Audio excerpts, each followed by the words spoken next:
Welcome to Bulletcast, the Bullet Catcher Gaming Podcast. In this episode, we'll be talking about the new trailer for Operation Motherland. The guests for this episode are Hammer, TJ Dusty, Hotheads, Tyrant, Tyrant Slayer, Knuckles, and our special guest, Day Zero Gaming. Here's your host, Bullet for Andy. Thank you very much, Marcus. I appreciate that. And thank you, everyone, for joining us. We are going to be discussing, obviously, everything that we've found out today regarding the trailer and any information that's come out on the website. I think there's a few extra little tidbits on there. Just discussing it. Obviously, recently after Frontline, that did not go down well. The Ghost Recon community was up in arms about it. And as a few people have already said, why didn't they lead with this and show this first? But we'll get into that. So we are literally going to go through it. Just talk about it. What do we think about it? You know, just everything there was in the trailer and more. So let's start off with some initial reactions. What did people think? Are people excited for this? Because from the YouTube comments so far, people seem excited. I've only had one downvote on the new video. So what does everyone think? Who wants to lead in with this? I'm extremely excited because it gives something to do outside of the game. I mean, additional, because now you get to go from province to province to province and having the additional stories that you don't even have to add into to playing. Yes. And I don't know if I'm allowed to say this or not. Oh, fuck it. Yeah, I've played it already, and it's really good. I will say that the world feels a lot more alive. I won't talk about it too much, but yeah, the world feels a lot more alive. I think people are really going to enjoy it. What do people think overall of this Conquest Mode? Let's start with Conquest Mode. Did anyone think, no, it's not what I wanted? Does everyone understand it? Does everyone get how it works from the trailer? I mean, the trailer, it doesn't show any actual gameplay, obviously. But what do people think of Conquest Mode? I think it's a good idea. I don't know. I think it's a good idea for the fact that it's more engaging than what it was before. But I also think that they took a bit of a cop out with it because it's basically just Wildlands brought into Breakpoint. You have your different territories that you then have to go and liberate, which is cool. That's great. I'm glad that's, it gives some idea of what's going on. And it gives cause and effect and a reason to keep doing it. Whereas before you would do all these different things and nothing would happen. But again, it's like they were hearing people sit there and go like, oh, we just wanted Wildlands 2.0. We just wanted Wildlands 2.0. Okay, here you go. You have your places that you go and liberate, and then you have your lieutenants that you fucking kill. This is what you wanted, yes? And now, yeah, we're excited for that because it's got a lot of different aspects to it. But at the end of the day, I'm not entirely certain why we should be as excited for it because it was literally a bare basic change to the overall algorithm, I guess you could say. I don't know. The formula for what Wildlands was. And then they just implemented it here. I hate to call it a cop-out, and no one here probably hates Ubisoft more than I do. But I think we've been indicating to them all along, it needs to be more like Wildlands, and now they do it. So I think we should be a little grateful for that. It does remind me greatly of the Wildlands structure for the mission structures, and the skill level going up to 99 kind of reminds me of a tier 1-ish type implementation as well. But yeah, I don't think we should be knocking them for doing exactly what everybody's been indicating to them that they wanted was more like Wildlands, and they've made it more like Wildlands, in my opinion. We should be grateful. I'm not saying that we're going to be like we shouldn't be grateful. Yeah, they listened to us in the end. What I'm saying is that they took a formula that was previously established, did a very minor modification to it, and then put it into Breakpoint. And yeah, that's commendable because, again, they listened to their audience. but should we really be that excited for something that they did a minor change to? It does work a little bit differently. I'm not sure how much I should and shouldn't be saying, but it does work a bit differently. It doesn't feel quite like you're playing Wildlands.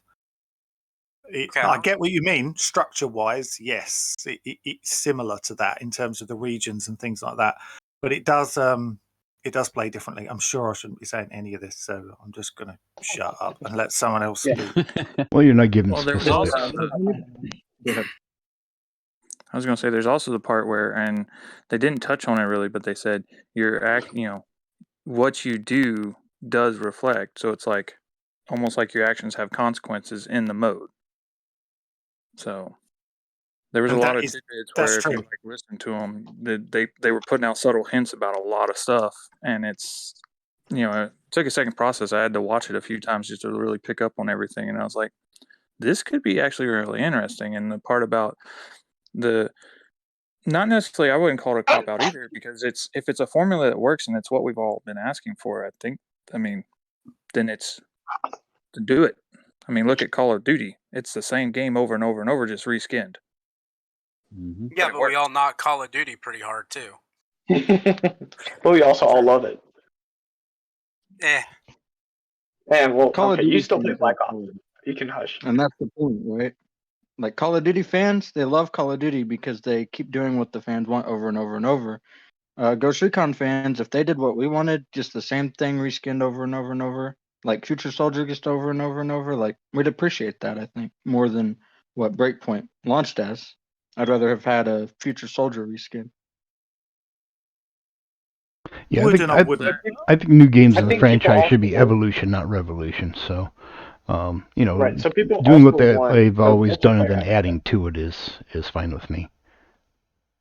I think most people, just really quick, most people I think agree that they would have been happy with, who said it earlier? I think it was Tyrant, when you said like a Wildlands 2.0 almost. I think a lot of people would have been okay with that if you gave a similar game to Wildlands, but added some of the extra features that were in Breakpoint, for example, and you just built upon what was already there and made it better. I think most people would have been quite content if that's what we'd got. Yes. Do you know what I mean? But go on, Knuckles. What was you saying? Well, so how was that Hammer you were saying about people just if they made us another Future Soldier? I don't think that's the case because okay, sorry, I can't see names right now. So yes and no. Like for people who like that type of gameplay, yes, but for the people who like doing co-op and having the ability to free roam, you didn't have that in Future Soldier. In Wildlands and Breakpoint, you do. So it's kind of a split in the 1 second, Zero. It's kind of a split in the fan base of what people like and what people want to keep seeing, in my opinion. Yeah, and it was just an example. Like Wildlands could have, Wildlands 2.0 as well. Just something that's already been proven to work and just making a 2.0 version. Like the original Ghost Recon that's being free only for PC players. If they had just made a new revised version, added 8 players instead of 4, woohoo! There you go. And have you guys ever? You make it sound so simple. You can go ahead, Bullet Catcher. I was going to say, yeah. I mean, it would have been nice to have seen 8 players, but I remember a few people messaging me a few months ago and said, "Oh, the leak's true about 8 players," and I just said I've not heard anything about it, and it's a shame because it would have been nice to be able to have more players playing together. But I think when it comes down to it, if you look at, I always look at, say, for example, what Jeremy has been saying throughout the year and on some of these podcasts. And, Jeremy loves Ghost Recon, but it's just been constantly disappointed by what we've been given. And I think Jeremy hit the nail on the head a minute ago, where he said we've been asking for more things like this, and they've finally given it to us. So whatever you think of Ubisoft, whatever you think of how Breakpoint's release or how it was dealt with, I get it. I get the frustrations. I get the annoyance and all that kind of stuff. But I do think we should look at this and go, they have actually listened and they are finally giving us something we want. I think it's hugely important to I really do believe that this will put some smile on some people's faces when they're playing it. I think they will enjoy this. There's a lot of action. There's a lot going on. There are bigger battles. You remember on a few podcasts ago, we were talking about that the big battles were missing, and you don't really have that. I've had some huge battles. They are there. All right. So while you're referencing the bigger battles, is it Unidad style? No. Okay. So we're not looking at the four chevrons coming after us, at least then. Well, so it doesn't even have to be, Unidad or not. Like, at least we're getting it. Like, at least they're putting an update to Breakpoint to make the gameplay better. I'm glad that's not the case. Before we completely dismiss that, dismiss that idea, we should reference that the trailer said that one of the new classes is a long-range caller, and he will continuously call in backup. Now, that is different than what it's been. It's been only, they call in backup, one truck arrives, you blow it up, and you're done. So, I mean, this could be, I guess if you looked at it from a different angle, this could be an escalation system, much like the Unidad had. This actually might be better. This might be better than what the Unidad system was, because in the Unidad system, it felt like the system was basically a copy and paste from GTA and their fucking heat level. Well, and so you could also get rid of it. Well, I mean, that's the same thing with Unidad. You could also. Yeah, that's what I'm saying. Well, it's the same thing with GTA. You killed enough cops, you ran away from them, and you hid. I mean, there was literally no difference other than the equipment and things that they brought in. No, so I've recently played Wildlands with the son of the tournament, and one of the guys in there, he and I stayed in one place with 50 BMGs and ARs next to an ammo stash, and we had 4 stars from Unidad, or 4 chevrons from Unidad, and for 30 minutes we cleared it out and just kept it getting attacked, and eventually they just stopped coming. We still had 4 chevrons, but they just stopped because they ran out of people. Or it's just that they stopped sending. Well, that happens in GTA as well. Well, what GTA, I like about this, granted, you were in a position that they couldn't get to. Now there were times. No, we were in a sniper tower. We were in a tower. We were physically open to shots and explosives. No, we just held them off. No, I'm just referencing. Granted that you were in a position that they could get to, but couldn't get to at the same time. And like you said, you may have killed their radio guy at the same time, who was making the calls. I didn't know Unidad had a radio guy. No, Unidad doesn't have radio guys. Unidad never had radio guys. Think of it like this. So what you're talking about, obviously the Unidad system is not there, but what Jeremy was saying, from my experience so far with it, it works a bit more like what Jeremy was saying in terms of they will keep calling people in until you take those guys out. That's been my experience. Here's a question. Here's a question for you, Andy. Here's a question for you, really quick, going on that. Do they actively try to avoid conflict with you, or do they actually try to engage you? Who's they? Those people that are making the calls, the radio people. I'll be honest with you. I can't remember. I would have to double check on that one. Okay, I'm now next, because there's a lot of things going on. If you know what I mean. Fair. That's fair. Okay. Try and think of it as, a few people have said, it's a bit like Fallen Ghosts in terms of a few of the enemies. Yeah, a little bit.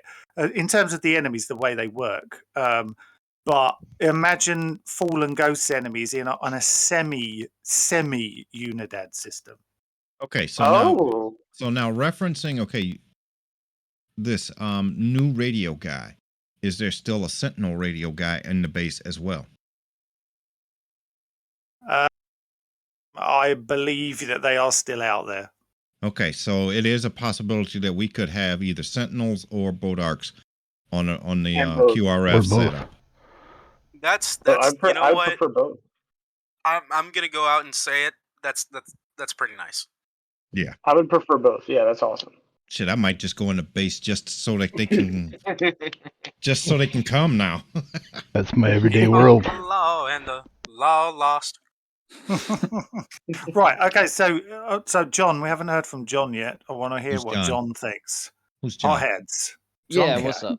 Our heads. What did you make of the trailer? And Dusty as well. What did you make of the trailer? Pretty excited about it. My curiosity is, since they're calling Conquest Mode an actual mode, it's going to be like the world modifiers, like for the Terminators, right? You can turn it on or off. You can never play it if you want to and just keep playing regular Breakpoint, or you can turn Conquest Mode on and keep playing it. That's what my brain goes to when I see the trailer, at least for the Conquest Mode part. It'll never get turned off on me. Yeah, effectively, that is kind of how it works. Yeah. Okay. It'll never get turned off. What's that? It'll never get turned off now. Oh yeah, definitely. Because I mean, one of my favorite parts, other than obviously the optical camo, is there's a scene where I'm assuming Bodark has the resistance fighters, like, hands behind their head at a checkpoint. Yeah, I saw that too. Rolling up on something like that and trying to help clear like a little, side of the road post or whatever. I think that would be pretty cool. That almost feels like Far Cry at that point, where you have there's checkpoints. There's a clear lot out, of formula. That gains you help, and like the resistance fighters like gain more strength or numbers by helping you. Right. Out. There's a lot of Far Cry formula in this, even with how Wild. I mean, it may have came from Wildlands. I don't know, but clearing the area, taking out the main guy, take control of that area, move on. Far Cry 5 was like that. 6 is like that. I don't know if older ones were or not, but that's definitely a Ubisoft formula, which it's cool. I mean, it works. It works. Exactly. But yeah, I'm pretty excited. I'm pretty excited for it. It looks pretty cool. I wonder if they'll execute those prisoners. There's a few spots in Aurora where they do execute them, but you just have to. Very. No, I mean right there in front of your face. I think if you don't get them, you might see some executions. You may see, because Far Cry does it. Like Far Cry will shoot them in the street if they're running away. That's right. They did a whole nose bar on that one. I mean, they are now the upholders of the island, so there is a possibility they're looking for Herodi as well. So they may kill some of the hostages that they do have, just to get the intel and information. True. So, what did everybody make of? What about the optical camo? There's a few people that I don't want the optical camo. Dusty, go. Let's go on, Dusty. Bring us in. I think as they're trying to tie in Future Soldier to Breakpoint now, I think it's an interesting concept. I'm not a big fan of invisibility and being able to move, and I'm fucking Harry Potter with my invisibility cloak. No, I'm not a huge fan of that. I'm more of the camouflage, ghillie suit, stay in the shadows kind of guy. But for the people that like it, I think it's going to be, just from what I'm seeing, it looks like a good system. It's better, looks better than what we saw in Wildlands, where you could put it on and you'd still be found. And it's kind of a joke, like, oh, hey, I'm invisible on my screen, but it's like I'm not even invisible to the enemy. Yeah, so, and you have to upgrade it as well. So it only works. Like specific parts will only work as you upgrade it. Like, for example, I think your character will work on the first level, but it doesn't hide your weapon. And then on your a second level, it will then hide your weapon as well. So you have to build it up. Yeah, I would say that if it wasn't just cosmetic only, there'd be no reason to upgrade it. Can anybody else see a headless nomad riding a motorcycle with his 516 waved in the air? Yeah. Probably on the first night. Just ghostly sounding shitballs. No. I want the other probably way. On the first or second night. I just want to see his body like he's the fucking headless horseman charging in on a flaming motorcycle. Yeah. Beautiful. I thought you were saying that you want to see the headless horseman in the game. Yeah, basically. Yeah, that'd be the headless nomad. Exactly. We're about to have Halloween, so why not? Right? So, what does everybody else think on the optical camo? Do you think it was a hit for people, or because when it comes down to it, you don't have to use it. It's entirely up to you. You do not have to use it. So, if it works, then great. It does work. Okay, and it has what about the ghillie suit then? No, I don't think there's any change on that. Shocker. So you could be a ghillie suited sniper and still be seen 5 feet away from them, but you can wear your optical camo and be 2 inches away from them, and they don't see But you. No, I don't think you. No, not necessarily. No, not 2 inches. I think there is a distance parameter. I mean, to it. I'm just using as an example. I mean, not necessarily actual distance, but I guess I'm going to be a ghillie suit invisible sniper, because why the fuck not? I'm assuming based off of the trailer that the base level would only work if you were crouched and moving slowly, versus because it says action sensitivity. So if you full on sprint on like a Mark 1 optical camo, then it would turn off. That's what it did in the other game. That's what it did in the other game. Right. Running, it would cut off. Well, you had to crouch. You had to crouch in order to activate it. Right, and it has a battery duration also, which I don't think it was on Wildlands, but no, the more you move, then I'm just going to go by what they've said. Okay, the more you move, that effectively the more your battery runs down, and it will be rendered kind of useless. If you know what I mean, if you're running around too much, I mean, it should be automatic because it's got to do all of the optical illusion for them to see either straight through or whatever. But as far as movement, it should be, the battery should drain down some. But I'm assuming but at the same time, like you said, hotheads, if you're going to be a ghillied sniper all the time. Do you think all these you're not moving? You think all these YouTubers? Well, no. Once you max it out, you'll be okay. There's a lot of YouTubers out there that make a lot of stealth related videos. Do you think that could get really boring if we're watching stealth videos with people? Well, that's because they can't fight. Yeah. Easy does it there. They don't get in there with just pistols. Who is it? Like and a couple of them. Yeah, I mean, and it is pretty fun watching that gameplay too. Like some people are really, really good at it with no HUD and stuff like that, but it's pretty interesting watching people play like that. Yeah, I love watching people walk around killing people with no opposition. It's the best. Yeah, but then you drop one grenade and now the base is looking for you. Now you got to figure out how to. Imagine if that were to happen to them, they would die. They would die automatically. So in the game, it's really easy to do. What's that? When you say drop a grenade, now everyone's looking for you. As someone who it does that type of play style. It's for those of us that like that type of play style. It's fairly simple, and with this new update, it's gonna be like a whole new playground. Yeah, I mean, but I'm talking about for these silence killers that are out there doing all stealth videos. You drop a grenade in the field and then see how they do. Mm-hmm. We do that for fun. We drop a grenade in the middle of the base and we try to escape. We do it quietly. You do it, but what about these YouTubers? I don't know if it's child appropriate. Optical camo is a crutch. Yeah, thank you. It would be kind of. I mean, it would be kind of cool if you could do that with teammates, not necessarily the PvP, but if you just happen to be out there playing. Bullet, here's a good example now. Use the optical camo on your search and escape and evade now. On your game. Escape and evade. Lame. I don't see crutch.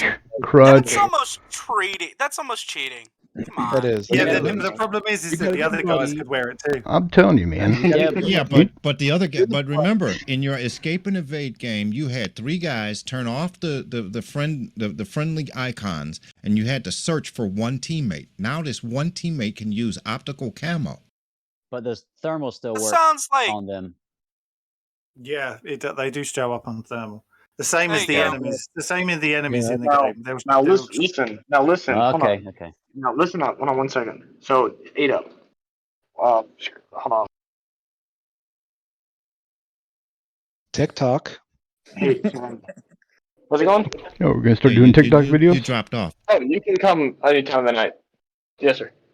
Say again, I didn't hear you. I don't ever want to hear work. that. Thank you very much. Ever. Make your work. Mute your work there, guy.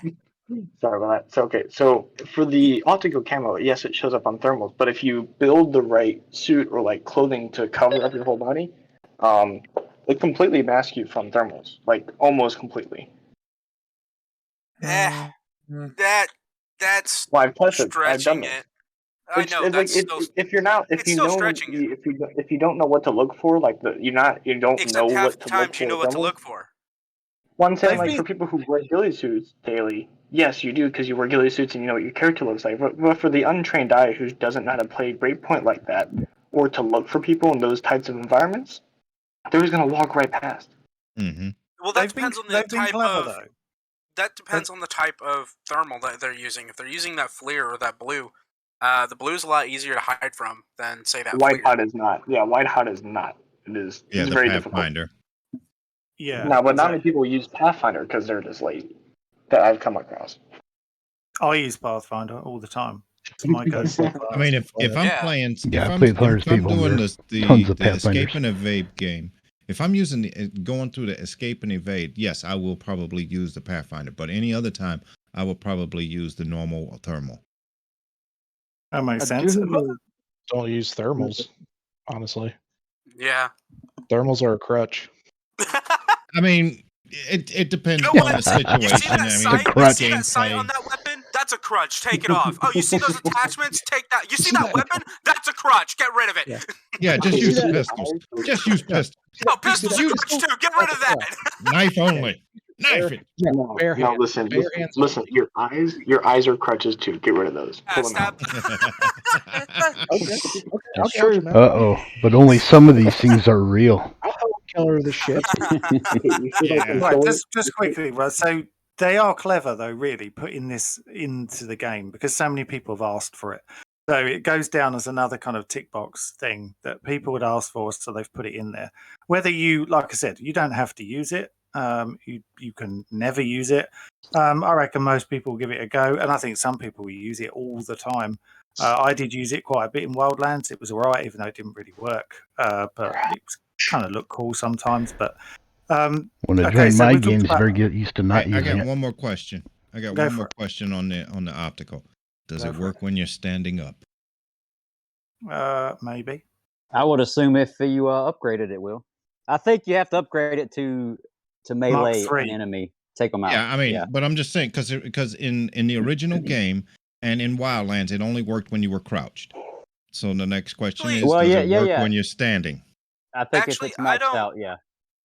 Based off the trailer, if it's maxed out, he melees. It shows the base level, then it shows the Mark III, then it shows him, creeping by a heavy, and then taking out an enemy melee. Standing up. I was about to say though, I don't remember if Future Soldier didn't have that. I thought they did at one point. Not standing. It was always crouched. Not standing. No, not standing. It was crouched. Like whenever you went to melee somebody, I don't remember if it would take you out of it or if there were sometimes that it wouldn't. No, it would. It would. Okay. It would. Apparently, it won't this time. Hopefully. Based off the trailer, it should. It freaking should because that's rapid movement. Screw all of y'all in your crutches. Except the first night. Except on November 2nd, it'll be glitchy everywhere. Yeah. Watch, yourself is going to be... Oh, what was that weird glitch in Wildlands where your weapon would kind of get painted in that optical invisibility in weird ways? That's going to show back up. I'm just expecting to fall through maps.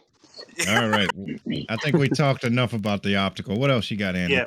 Well, I was going to ask you what you thought of the 5 new enemies and, their abilities. Do you think that they are going to be a challenge or do you think people will just get used to them very quickly? I just wanted an idea of whether, because obviously it is, few people, like I said earlier, have made some comparisons with some of the Fallen Ghost enemies. I wish actually there had been a jammer, because I really enjoyed the jammer in Fallen Ghosts. I found that having the jammer made Fallen Ghosts that much more interesting. Absolutely. I do wish that one of them was going to be the jammer, but obviously it's not to be. But it's a shame, really. But overall, I think the enemies are pretty decent. What did everybody think of the enemies? So I thought they looked a lot like the Division 2 NPCs, the Black Tusk, the endgame NPCs. Also, they also reminded me what's that game called? I'll bring back up that game later, the one I'm thinking of. But yeah, they look a lot like the Division 1 NPCs and the Division 2 NPCs, just the endgame factions from those games, which is also Ubisoft. And I actually really like those enemy archetypes, like the rocket launcher. So say you go loud, I mean, now there's a consequence. There's a random guy with a rocket launcher that could, shoot a rocket at you. But that's been in the game. But that's been in the game. In some of the larger bases as well, you'll get more than one of these enemies.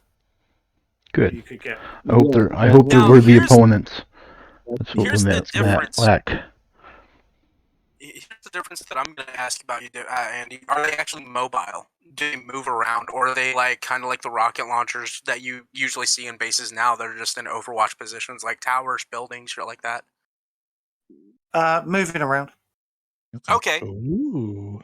Now that makes it interesting. Are they two shotters or just a single headshot, like the heavies? Well, and then there's those armor enemies, they're just like normal NPCs, but they'll probably take 2-3 hits instead of 1. That was also pretty cool. Well, it looks like they're all going off of some of the pictures that some guys have posted in the Breakpoint discussion channel. It looks like at least 3 of them, the Tactician, the Oppressor, and the Dreadnought, are all pretty heavily armored. Whereas the Trooper and the Seeker are, I guess, your more lightly, more mobile guys. So I'd be kind of curious to see if that actually. I think out of the 5, 2 feel heavily armored, and the other 3 don't. They may look it in the pictures, but just in terms of, I think it's more like 2 out of the 5 feel heavily armored. In the trailer, that's what I think they even hinted at. They were like the Dreadnought and the Oppressor, the guy with the SMG. They were like, those were the 2 dudes you had to be worried about. Yeah. Because if you hated the guy that just, goes on a suicide run with a shotgun towards you, now you get a heavily armored dude with an SMG, because fuck y'all. We hate you. Yeah, we're gonna have now ninja. Yeah, but it's gonna take more than one shot to kill you. Yeah. Oh God, yeah. We're gonna have ninja dreadnoughts now. Yeah, are they gonna be soundless like the fucking? They can be soundless like the like fucking shotgunners, or are they actually gonna have audio to them? So shotgunners are like ninjas right now. They come up to you and you never even hear them. Oh yeah, they just appear. Yeah, I mean, there's. I will say one thing, right, and I can't say too much about it because depending on when this comes out, but there are quite a few bug fixes coming in this as well, and I will say that some of them are really good. Like there's some things that have been there since the beginning that will have really irritated people, and they have been fixed. I will say that much.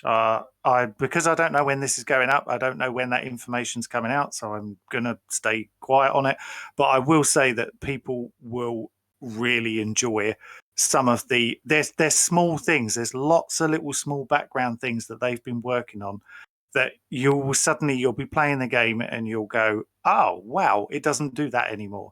Or you might be traversing something and go, that's been improved. And there's lots and lots of small improvements all throughout the game. Good, because that's the only thing I really care about. So you say improvements. Are they adding bases? On Conquest Mode, I don't know how much I should say or not because they haven't said. But I mean, you could either just say yes or no, and then it doesn't say where. I'm going to say no. Okay. But that doesn't mean to say that everything looks exactly the same. I was going to say they may reconfigure existing bases to be a little harder to infiltrate. Okay, right. So yeah, I mean, I can understand that part, but I mean, just wondering if they're, I mean, like good example, abandoned barracks. Is it bigger now, or is it still the same size? And I'm not asking abandoned barracks is pretty big. Yeah, but I'm just using that as some of the bases could be either upgraded or downgraded. they've changed anything in terms of building height and width and any of that kind of stuff. Just fortifications, I would think. Here's a question: how many is all of these like territory regions strictly on Aroa, or are there some on Golem? Golem is its own territory. Nice. What about Moa? I didn't even see that. I didn't even see that on the video. Yeah, I posted a photo this afternoon, taken straight from the video, and it's the heliport at Golem. Yeah, I saw that one. That was where the hostage was at as well. Yeah. There was another picture where it was Aurora, and it had one province that was like a teal color, a bunch of provinces that were gray, and then like the west coast had red lines going through a province, and Golem was in that red line. Island was in the red line as well. That was Andy. That was in Andy's video. That's what I thought. But there was a couple other places too. Don't forget that the regions are going to be different, a bit like Wildlands. Going back to that, they're going to be different in terms of difficulty. Some are a lot harder than others. Good. Thank God. Golem's going to be difficult as fuck. Good. Hell yeah. Because is it more than 250 on the gear score level? I don't know. I don't play with gear score. Are we finally going to be able to craft 300 Don't be gear a shorter now, noob. please? Don't Yeah, be a Marcus, noob. come on. Someone give Marcus a Turn slap. that gear shit off. Noob. Man. We can now go to like level 99. So what's that going to do to gear score? So I think it'll be more level based than gear score now. I have turned off the what is that, the XP level off so long ago. I don't even know what gear level it is anymore. Actually, Marcus, well done. You can bring us on to what we're going to talk about next, which is the having the XP level going from 30 to 99. What do people think about that? Are they pleased about that? I feel it's like tier 1. Pay attention. It's a crutch. So it depends mostly. Like, is gear score still going to be a thing with the level increase? Because if so, then I don't think it'll matter as much for gear score. But non-gear score, yeah, it'll be pretty good. But like, it depends on what increases and what decreases and what happens when you level up. Like, is it just like a static number, or is there like weapon damage changes? Is there armor changes? Like, depends on the stat changes. So if I can make a prediction with that one, and I was going to ask this to Andy, but I'm going to go ahead and just state my prediction now. We're not going to see anything different whenever it comes to that level change, except for the fact that we get a skill point. But don't forget that skill points can be put into these weapons now to modify them enough damage and stuff like that. Yeah. Well, that was going to be the next. That's the next subject, so we'll come back to that in a minute. Okay. Then I'll save my prediction till then.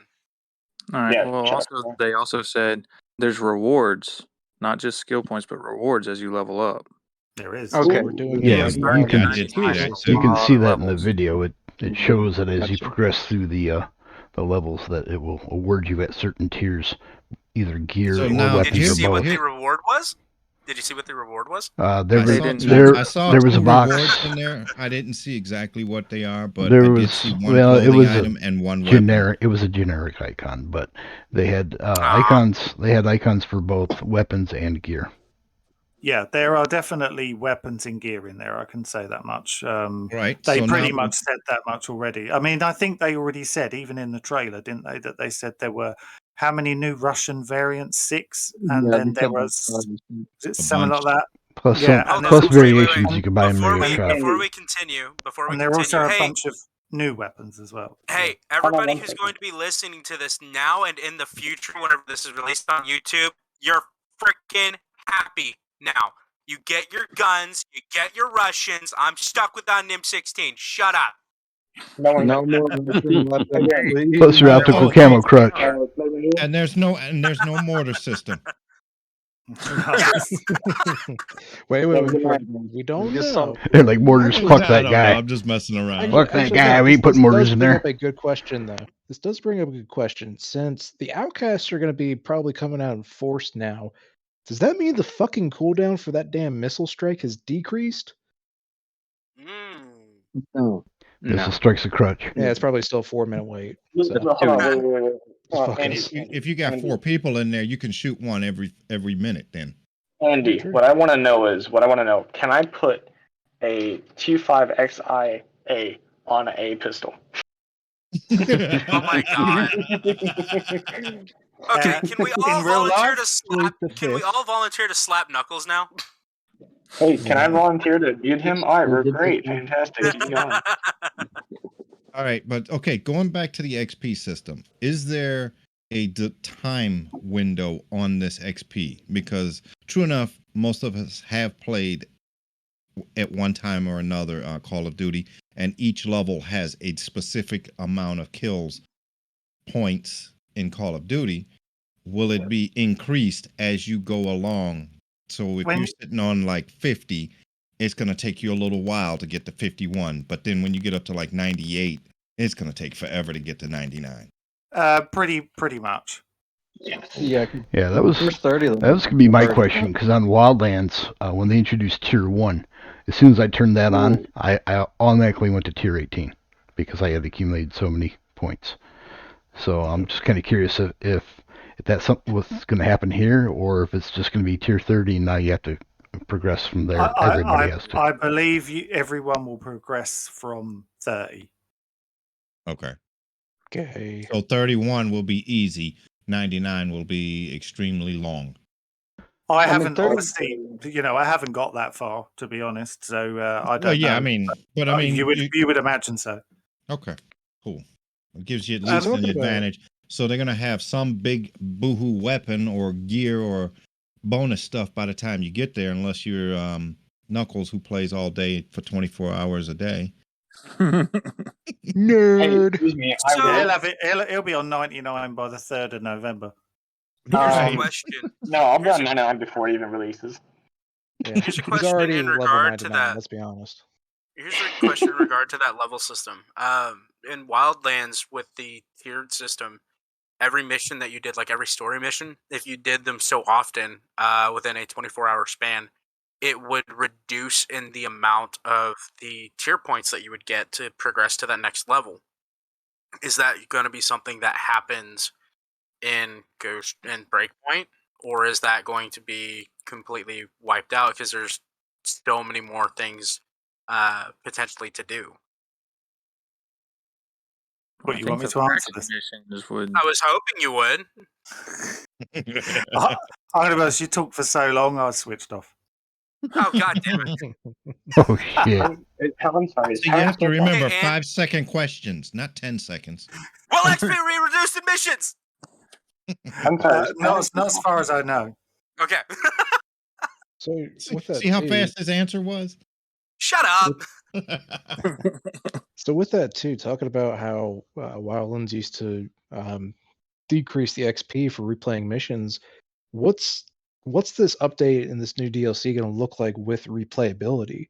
I mean, the base game with all of its DLCs we currently have, it's somewhat replayable, but it's also, once you do missions about 4 times, kind of stale and boring. So is this going to be something in this new Conquest mode that we can continue to play these missions over and over again? Or is there going to be, like, I would almost say, like the faction missions where it changes day to day?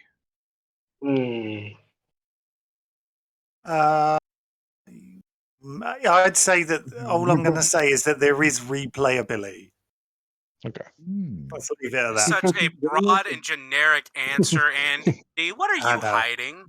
I'm not hiding either. He's hiding Confirm full of nor shit. deny the presence of replayability. He's got that Delta flag on top. Yeah, That's what it is. He's hiding shit that's going to get him sued.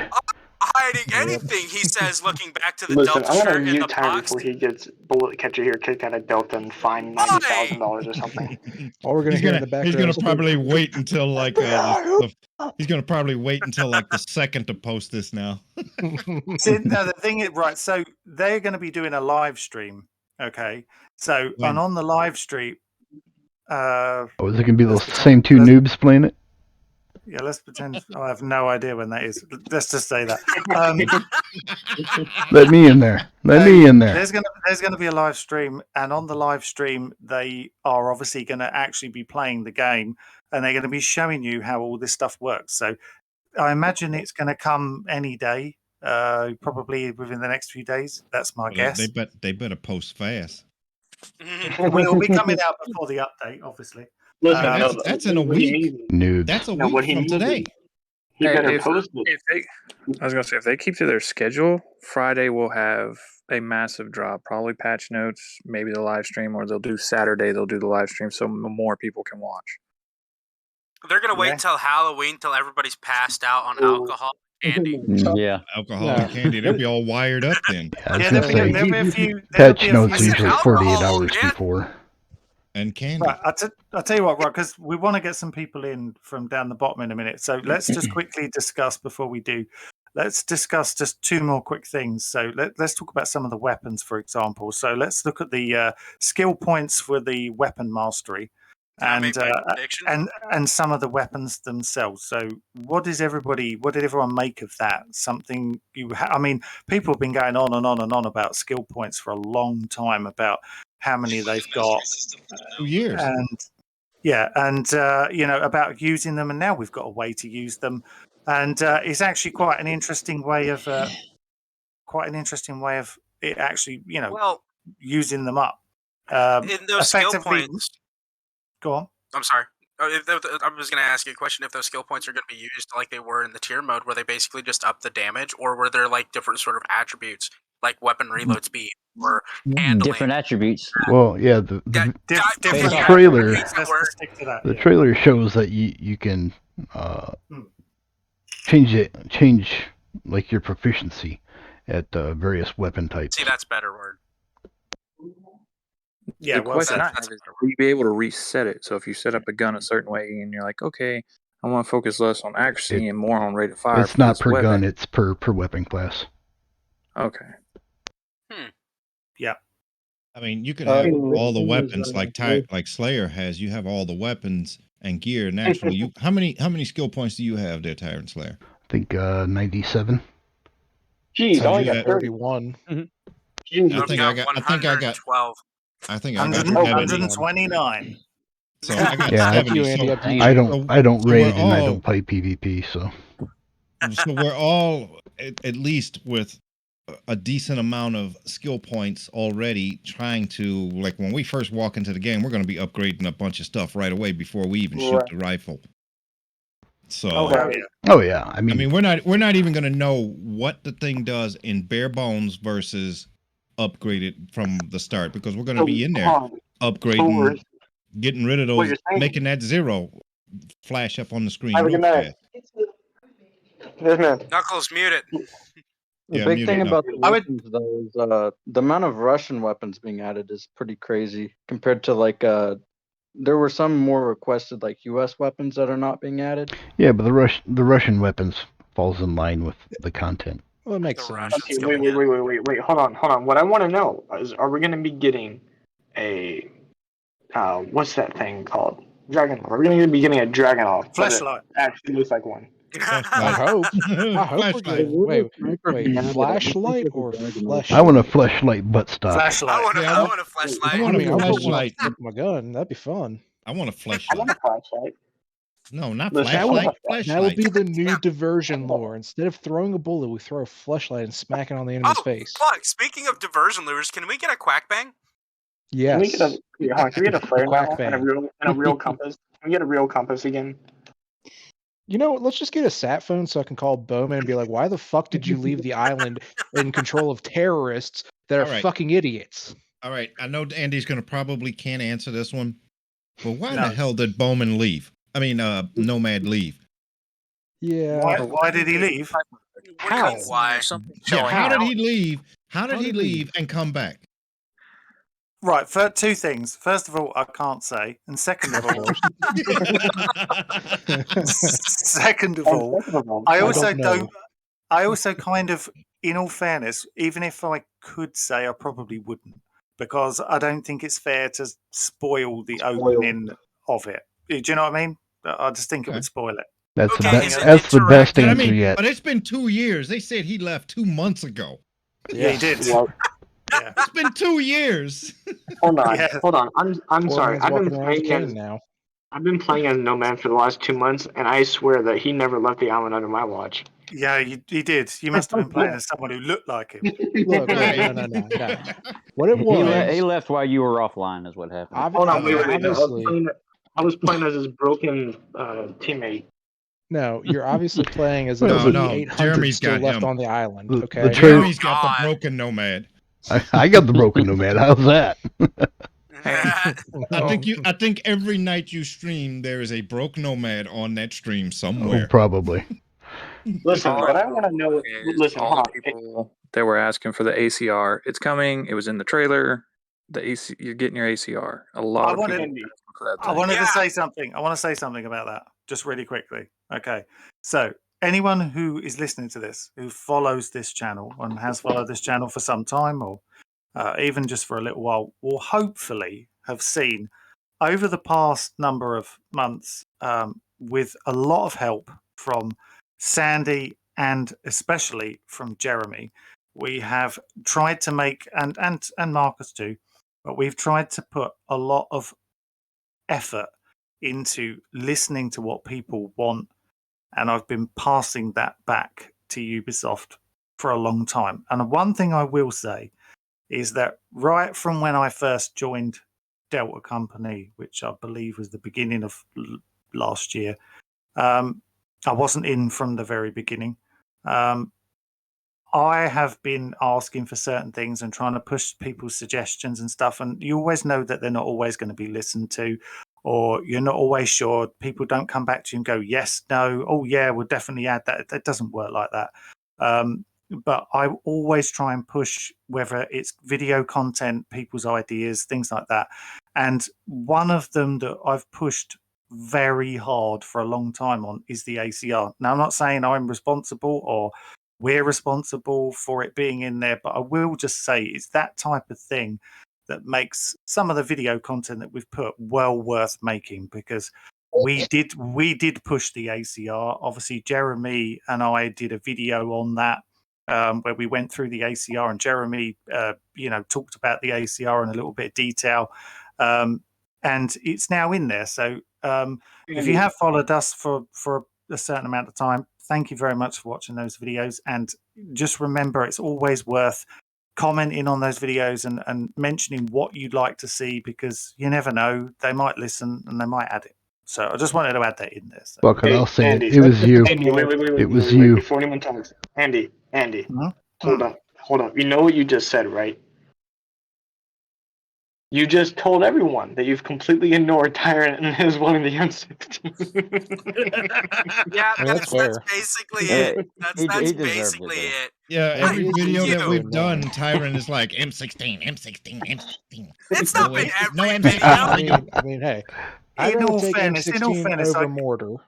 In all fairness, we did put the M16 in those videos. Right, but they chose the ACR because you've been pushing it longer. Woohoo, ACR time, let's go. Hey, there's other people in this Discord that I don't want know the what he's talking M16 about. as well. I can't hear him. Anyway, let's move on. ACR for the win.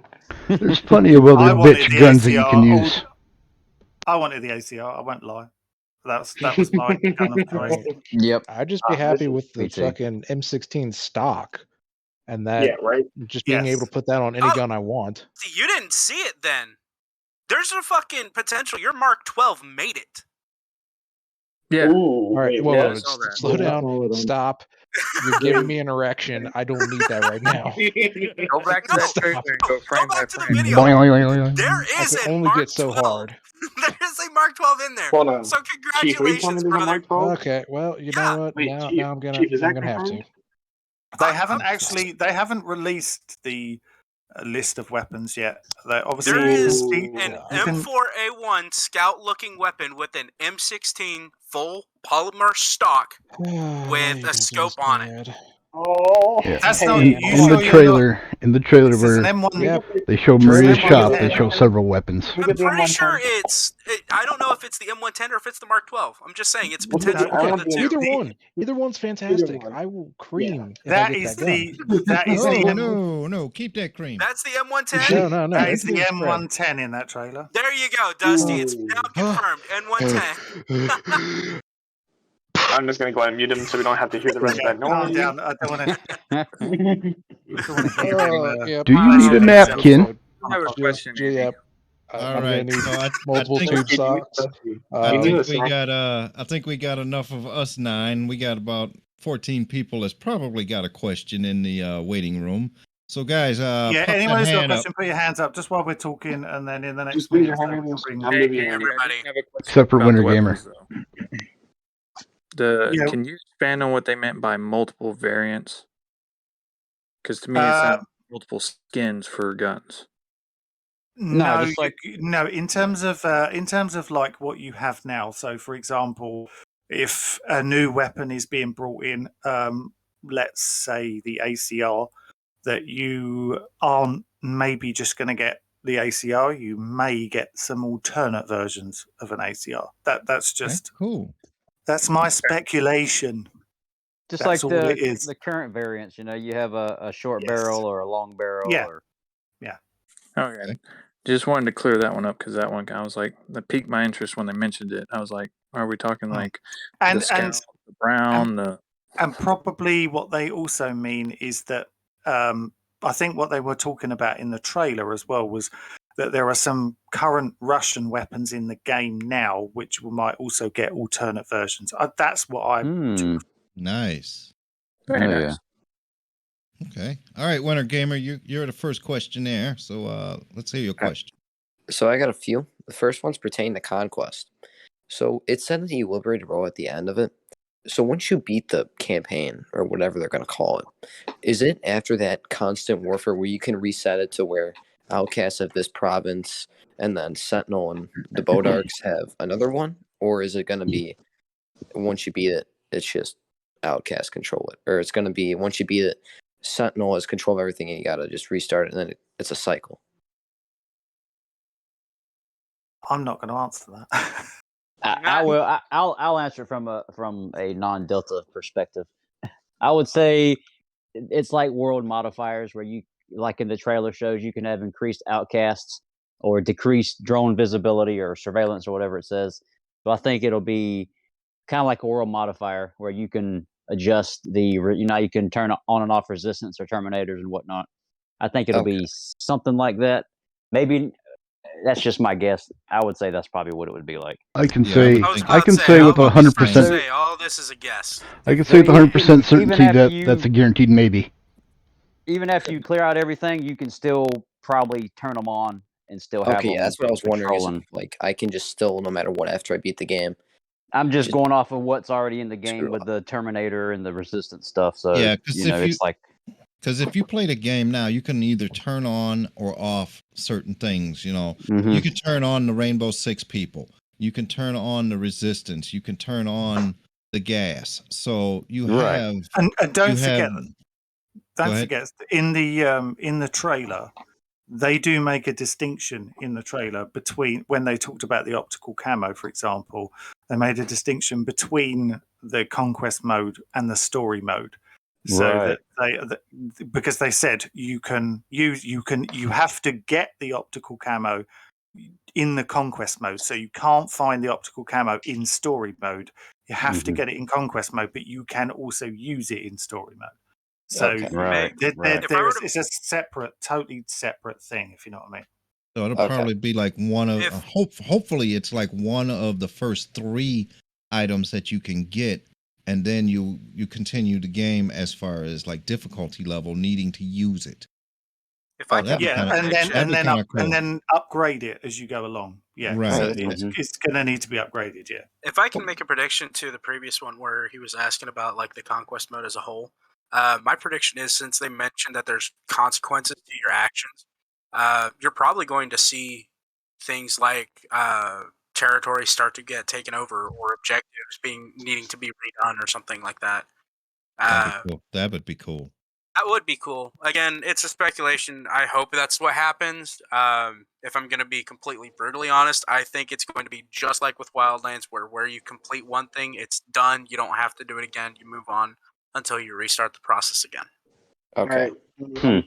All right, so let's speed through this because we have 3 other people waiting to talk. Go on, Winner Gamer, go for it. Optical Camo's PvE only, right? Not in PvP? Most likely. I'm going to be honest with you. I don't know, but I wouldn't imagine it's in. Okay, and last one with weapon mastery. What stats are we going to be able to upgrade? Is it only the bar stat weapons or the number stat weapons or both? Or like the bar stats and number stats or both? Well, the bar stats and number stats are the same. Based off the trailer, it's just like accuracy, mobility, and handling. They didn't mention damage, but it's just a trailer, obviously. But all right, because you know you can't. But yeah. All right, that's all my questions. Thanks. Cheers, buddy. Bring in Forndum. Bring him in. See what he's got. Bring him in. Who's bringing him in? Somebody bring in Forndum. Forndum, look at the top of your screen. You'll see a little accept button. There he is. There he goes. All right, what's your question, Forndum? He's muted. We need to unmute. Unmute. Yeah. You're muted, dude. For me to talk, you have to unmute. Well, we can put. He might be away. There you go. That's it. Yeah, right. Sorry about that. No, that's no worries. Gentlemen. All right, I had 2 questions. I originally had 2 questions, but the first question's already asked. So the second question is, you guys said something about the skill points. Are we gonna have new skills? Like, as in, like in the skill tree, is it gonna be like bigger than what he already is? Do you know? Well, they specifically said your extra skill points. Yeah, it's all the spare ones. You're going to use the extra skill points on upgrading your weapon classes. All right, or maybe even your gear. And that leads me to another question. I am a person who only play immersive. And there's a lot of those skills that really don't matter to me. For example, like the armory upgrades and all those other things. And I'm like, and they said something about some places on the map are going to be more difficult. Are you saying, are they going to hit me with more damage, or is it going to be harder? How is it going to be harder for me? Because I'm still going to be able to one-shot one kill it. The enemy's going to be using better tactics, and they're going to have different equipment. All right. With the new right, we're going to have new more powerful archetypes to go up against. So is it going to be kind of like the Red Wolves, and you have the regular Sentinels, and you got the Red Wolves who can literally one-shot one kill you from a mile away? For example, imagine something like this, and I'm not saying this is how it works, but imagine something like this. So it could be in one region, for example, some of these new Bodark troops that you've got, you might have a few out in the wild roaming around, looking for you, whatever. But in some of the bases, they might just be more of the regular troops than there are maybe the heavies of the Bodark crew. There might not be so many. Whereas you may go to another region, and in that region, you may find that all 5 are in that one base, and there are multiples of each in that one base. Obviously, that base would then be a lot harder than another base where they've mainly got. They said there's just a regular trooper, isn't there? Effectively, one of them's a regular trooper. You may have, for example, the guys who disappear. I've forgotten what they're called. You might have 8 of those in one base, whereas in another base they might have none, or maybe just 1 or 2. Do you see what I mean? A bit like in a way, like Fallen Ghosts. There was some places you turned up in Fallen Ghosts, and the invisible guys, there might be 1 or 2, but then there were a few bases or locations that you went to on the missions where there was like 6 or 7. And then that became a lot harder to do. Do you see what I mean? So they're going to create a challenge for you. Those 5 new guys are going to be creating a challenge for you effectively in terms of numbers, how they're being utilized, stuff like that. All right, that makes perfect sense. I understand all that. Yeah, that's all the questions I had. Thank you very much. We got 3 more people out there questioning. Yep, let me get let's see who's next. What's it? Let me get Day Zero. Hold on, Nate. Hold on, stop one second. Get Day Zero back in. Get VTech in, and then we're gonna get Skate Girl. Skate Girl? I guess that's it. Alright. VTech's up. Needs to leave, I think. Don't let you read anything ever again.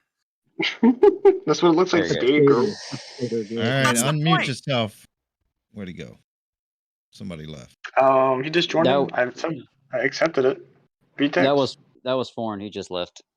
Okay. All right. So who's this? Reclusi? She? No, we're waiting for VTech. VTEX. So you have sure yeah, not, sure's not V the K. Look on the top of the screen. Look on the top of your screen. Hey. There we go. All right, new voice. Welcome. Now you got to unmute yourself. Can we hear him? You're unmuted now. Nope. You guys hear me okay? Oh, yeah. Yeah, we can hear you, dude. Yeah. All right, cool. Welcome, all right, pleasure VTech. to be here, fellas. How y'all doing? All right. All right, so you guys have already talked about this before. I jumped in about 30 minutes after you started. Regards to cosmetics. Now I seen that they have Kozak's head in the trailer, and they also have the cross-com goggles. Is it possible to use the ghost bandana and the goggles separately, or is it just Kozak's head that you can use? So there's figures. There's 3 figures that are coming to you for free with the update, and then other than that, there's some cosmetics that you'll get to use separately. So I don't think the figures are customizable, if that's what you're asking. Will they show different cosmetics? Like they show the goggles alone? Yeah, Kozak's head. I don't think anybody's going to be able. I don't think anybody's going to be able to answer that. I believe the cross-com will be you could use separately. I think that. Well, he's asking different combinations. Jeremy, are the cross-com glasses in already? No, they're in Wildlands. Okay, I knew I saw them somewhere. I couldn't remember where. Yeah, we're probably not going to know what combination you can wear things with until it's released. It's like the Echelon goggles with a beanie. You don't know if you can do that or not, right? So sounds great. Yep. Anything else? No, that's all, fellas. All right, man. Thanks for jumping in. Yep. All right, cheers, buddy. Appreciate it. Let's get Miss Skater Girl. Skater Girl, yeah. Let's get Skater Girl in. Come on, Miss Skater Girl. Oh no. Or Mister. Here we go. Or Mister. I guess it's Mister. Here we go. Hello. I only have one question about regarding Karen Bowman. Will we actually see her in the game, or will she just be a voice on our radios? Like Wildlands. Yeah, like will we actually see her That's a good question. Can you answer that, Andy? I mean, obviously, it's a very basic question. Yeah, it's a very basic question. Do you ever meet her out in the wild? Is it face to face or only over the radio? I don't think that would be that big of a deal. Just once in a cutscene.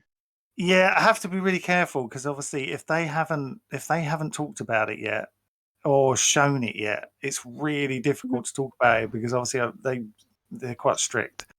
Obviously, she is in there. Obviously, that's not really answering your question. I'm really sorry, but yeah, it's a really difficult one. I can't really answer it. Also, I don't want to.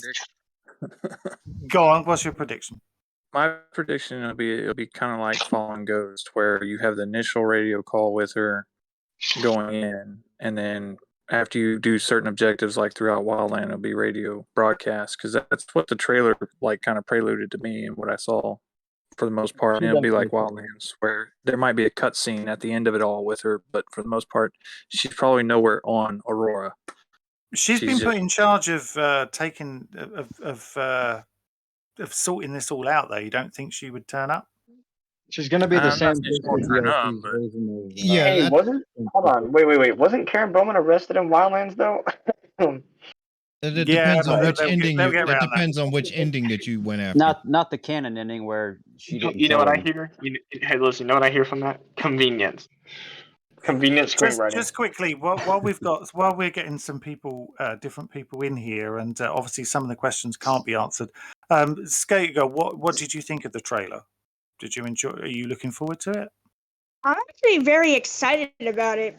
Given the fact that, well, once you've beaten like all the DLCs and pretty much beaten the game, I mean, there's really nothing else really to do. But seeing the new Conquest Mode, it actually seems like it's gonna be very exciting. Like you said, the level of difficulty is going to increase, so you're gonna have to approach things very dynamically. Like not one way is gonna work, basically. Agreed, and there's also lots of things that have been added in there, like you're going to see a lot of things like roadblocks, trying to stop you escaping and things like that. I'll just use my helicopter. Did you say robot? Skitter girl. Or robots? Skitter girl, what do you think? Roadblocks. Sorry, keep getting talked over here. I'll fly over them. There's already robots in the game. God damn it! Skitter girl, what do you think of the optical camo crutch? What? What do you think of the optical camo crutch? I don't know how to feel about it, because will it work? I mean, it worked in Wildlands, kind of. It worked absolutely zero in Wildlands. Yeah, it did not work at all. What I'm trying to get at is it really necessary? I don't think so. They're already adding it to the enemies, so they're just gonna give it to us pretty much, since they already added it. It works for the enemies because it makes us. We have to use thermals to see them. I mean, if you're bad, you do. Amen, Dusty. Amen, brother. I don't want to hear the word crotch again, to be honest. I've heard it too many times tonight. I just don't want to hear it again. Well, hey, Jeremy, Abandoned Barracks is going to look a little different now with optical camo. Yeah, not on our team. I don't know. You can't see me on your stream. I can see you in game. Is there any chance that momentarily before you get booted? Wait, hold on, guys. Wait 1 second. Scary Girl, is there anything else you wanted to ask or comment about? No, that's about it. All right, thank you for joining us. Thank you so much for jumping in. All right, we got what's his name? Reclusi? The German guy. I'm just gonna say German. Francie? No, he's French. Okay. All right. Well, Open the top of your screen and you just randomly just deciding what nationality people are. Yeah. He's German. No, he's French. No, he's Belgian. No, he's So Dutch. basically, you have no idea. If he comes on and he's American, he's a Swede. He's obviously a Swede. Sweden? No, he's probably Chinese. He's probably Chinese. He's Swahili, obviously. No, listen. He's from Europe. He's European. There's a lot of countries in Europe. No, he's French. He's French. Look at his name. Look at it. Says Franzi. It says Franzi. Are you bringing him in? Look, let's bring the guy in and he can answer it himself. There we go. Hello there. Franzi. Hello. Franzi here. Oh, yeah. Please tell us where you're from. I am from a very small, very overlooked country. Oh, wait. Sweden. Told you. Please don't say Paris.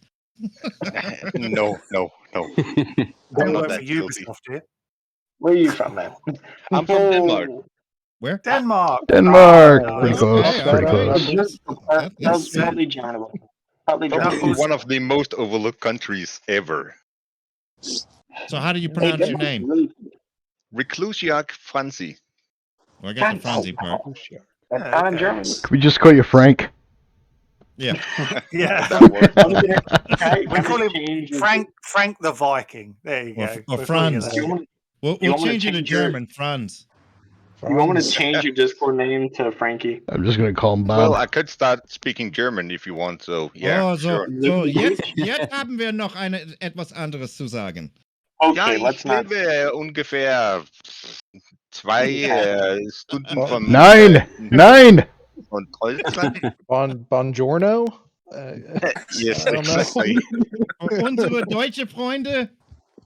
Welcome to Grassy Bullet ass. Willkommen.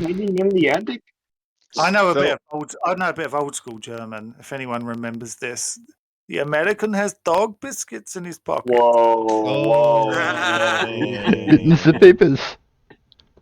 The Jews are in the end. Hans, get the Luga. All right, Franzi. What's your question? Franzi, go for it, dude. What's your question?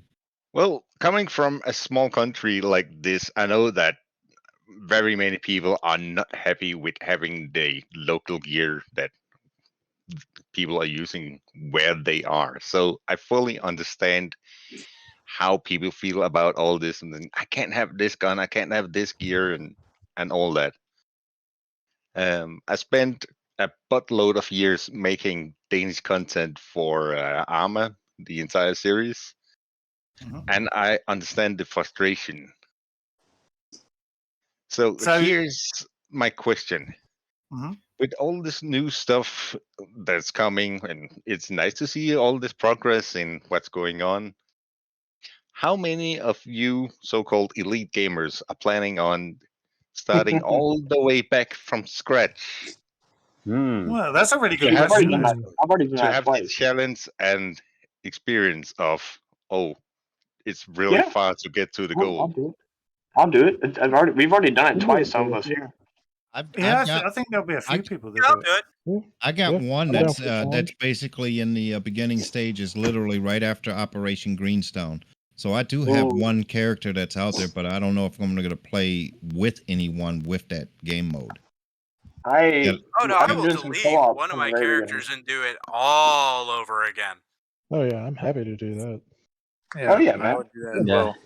I mean, that's Jeremy really fun to did it watch. when he just recently got his PlayStation 5. So how's that feel panning out with you, Jeremy? I'm fine with that. I mean, I got 3 different platforms to play across. I create new characters all the time.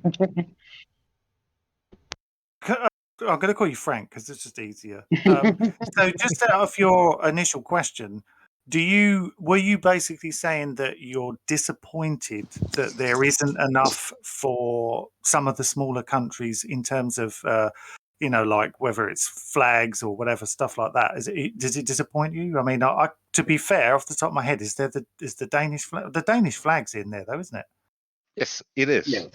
And But in terms of as per usual, the Danish M84, it kind of looks like Fleckton, is of course not in the game, but I'm really not surprised at all. Right. Okay. We actually did did a Danish. I think might have to get you to. I think the flag might have been in there, Jeremy, but I don't know about the rest of the gear. Frank, I might have to get you to check out the we did the. I can't even remember how to pronounce it now. The commando troop and. Video. The Jaeger and Frogman. Yeah. Of course. Yeah. We did. Yeah, we did that one. Yeah. Yeah, and that's actually one of the few exceptions of seeing Danish stuff that they actually included a Dane. And well, also everyone loves the look. Everyone likes that look. They look amazing, don't they? That's although a cool look. It would suck to walk around with because it's a small camouflage net that's wet. Right. Yes. Right. And it's covering your face. Yeah, that's true. That's very It's true. hard to breathe. But I am very happy with. I am very happy to see some Danish content showing up in that form. And I did see the Danish camouflage in the voting thing that was a little while back. And I was very, very, very happy to see the camouflage mentioned in there. Oh, that was in the cosmetics with Sandyland's polls. Yeah. Wait, which camouflage is that? Well, Sandy put I think he put a couple of 100 in there, and from all around the world. Yeah. There were some really good ones. Really, really good ones on that one. Yeah. Danish camo is actually a big favorite with hunters, at least in the US sometimes. Like we love your camo patterns. Yes, and even China stole it. Well, China steals everything. Listen, they steal everything. Yeah, made in China. Yeah, welcome to the club. If I remember correctly, also the Russians stole it. It's kind of like Fleckton, but more green. Okay, I think I know the one you're talking about. Was it in the survey, wasn't it? Yes. Yes, I know the one you're talking about. There was the green, the desert, and the snow one, if I remember correctly. I don't remember the snow one, but I remember the other two. Well, yeah, they're both nice. Yeah, Yes. thank you. It was a really excellent question as well. Yeah, Sandy did a really good job on those polls as far as getting whatever options You into know, that poll. I also made a poll channel for him, and he never uses it anymore. He never posts any more polls. Who's Sandy? He is kind he's of in busy. Kenya. Yes. Oh, is he deployed? He's deployed in Kenya at the moment. That'd be why. Oh, I miss him. Scottish idiot. Give him a pat on the back from me for including the uniform and even one of the weapons we use. Well, I think you just said it. So if he has the time, he'll probably watch this and he'll feel pretty proud. He'll see this. Thank you very much, Sandy. Thank you. I'll tell him that because he messages me pretty much on a daily Frank, basis. So I'll tell him. But we're going to do. Sandy will probably be back on the podcast. Hopefully, we're going to try and organise. I haven't told anyone on here yet, but hopefully, I want to do like a Christmas special, and Sandy will be back for that. So we'll get him. We'll get him on for that one. And hey, Frank, 1 second before you hop out. You said you were doing armor stuff, right? Yes. Shoot me a message in a DM. I think I got an armor group you might be interested in. That sounds interesting. Yeah, man. All right, well, thanks for Of jumping course, in. you have an armor group that you would be interested in. Of course, you would. Oh yeah, It's one of Tyrant's favorite people. Oh shit! Except it's not. Oh shit! No, I found the right server. No, you didn't. All right, we got two more that want to ask questions. Yeah, we got two more in there. We got what's his name? Dry Sloth. What's the name of it? Dry Sloth. yeah, he jumped on the last one. It's pronounced little. Yeah, him. Yeah, nice fella. All right. While we're waiting for Raccoon, we've got Raccoon. Yeah. Oh no. All right, Raccoon, unmute and state your purpose. Wondering. Oh, can't hear you, bud. Can you hear me? Yeah, we can't hear your question. Yeah, we can't hear you. It's really coming through badly. Sounds like you're under your blanket.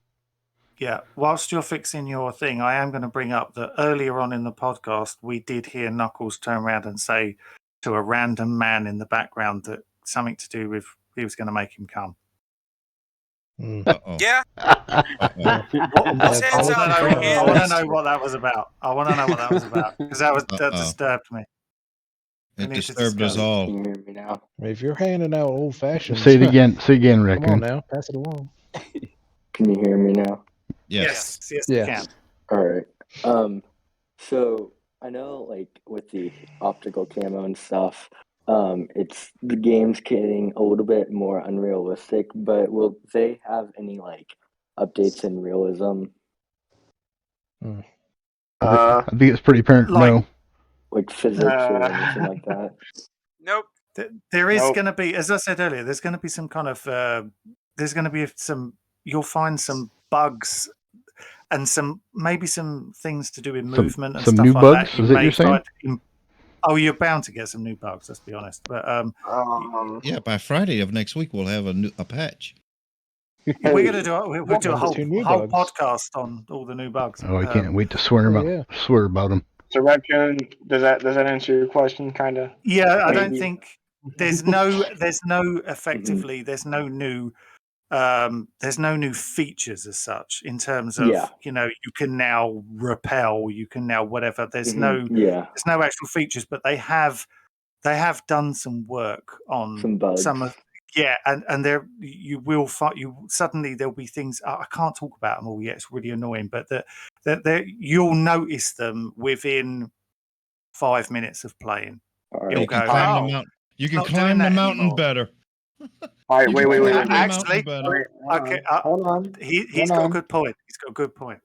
Hold on. Raccoon, is that anything else you want to comment? Question about? Yeah, I have another question.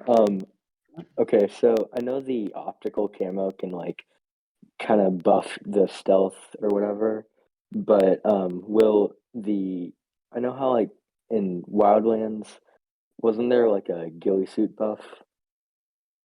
Like just a little bit. I don't know. I never tried the ghillie suit with the backpack. Anyone else try that? It was never officially mentioned, but there's been lots of videos out on YouTube where you can see that effectively, if you are wearing a ghillie suit, you can get closer without being detected. But no real concrete evidence other than the fact that they were crawling up to them closer than they could when they weren't in the ghillie suit. And that's, I guess you just have to test that out for yourself. Yeah, that's the case for both Wildlands and Breakpoint. All right.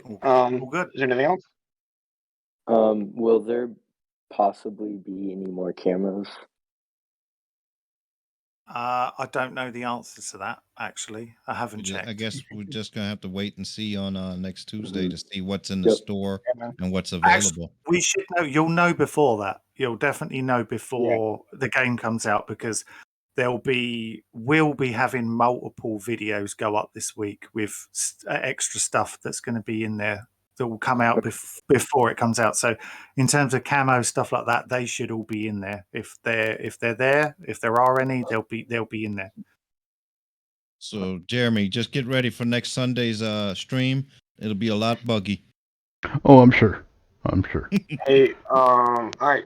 So that's everything, Raccoon. Thank you for joining us. Yep, that is everything. Thank you. And cheers, buddy. Yep. Before we get the next person in, I would like to say that for a channel donation of $50,000, we can answer any question that you want. If you promise to cover the legal fine, we will tell hold you up. anything. I need to address what Andy brought up a few minutes ago before Raccoon started talking. About I'm going to unmute you now. No, about the guy that I was talking to.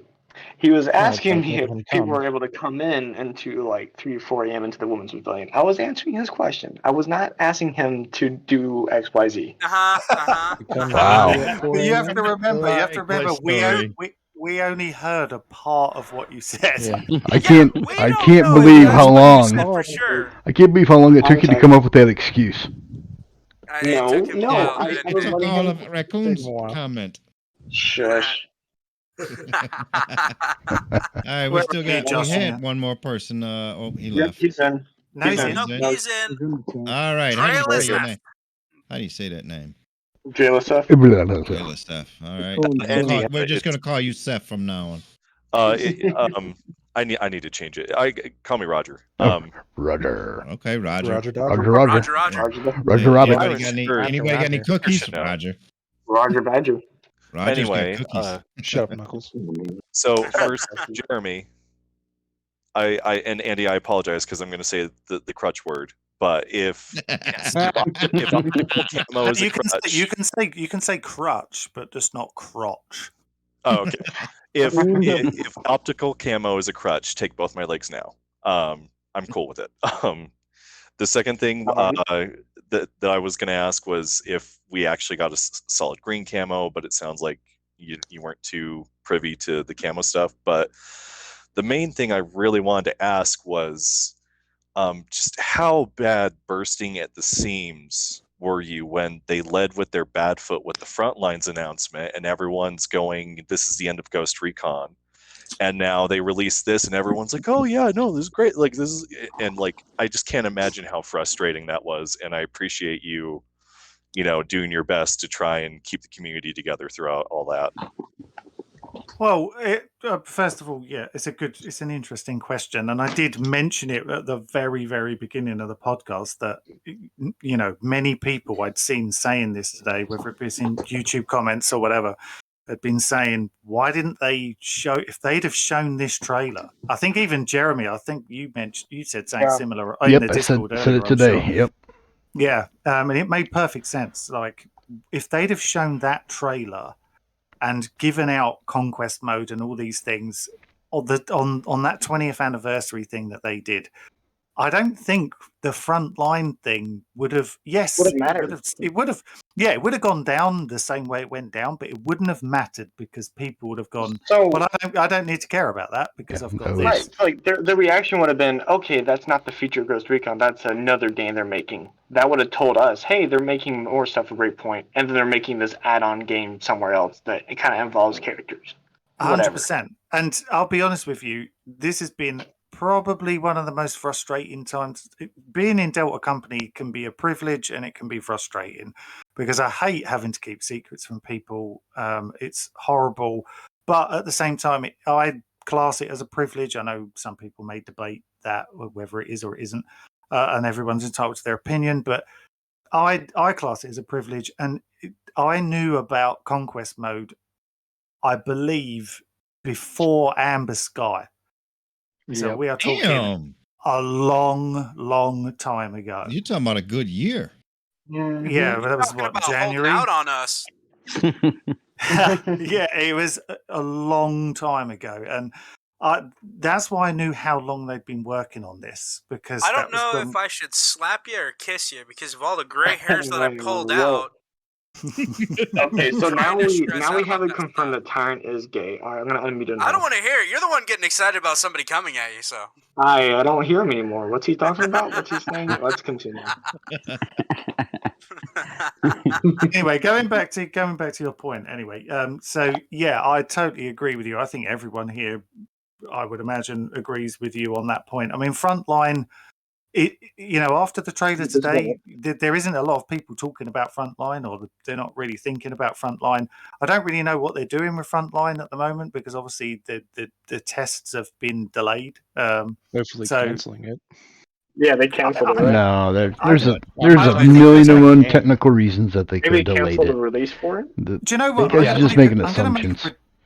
I'm going to make a prediction. And like I said, this is on no basis of knowledge whatsoever. Oh, sure, Andy. No, I really do mean this. This is just my prediction. You've known about this for what, 9 months already?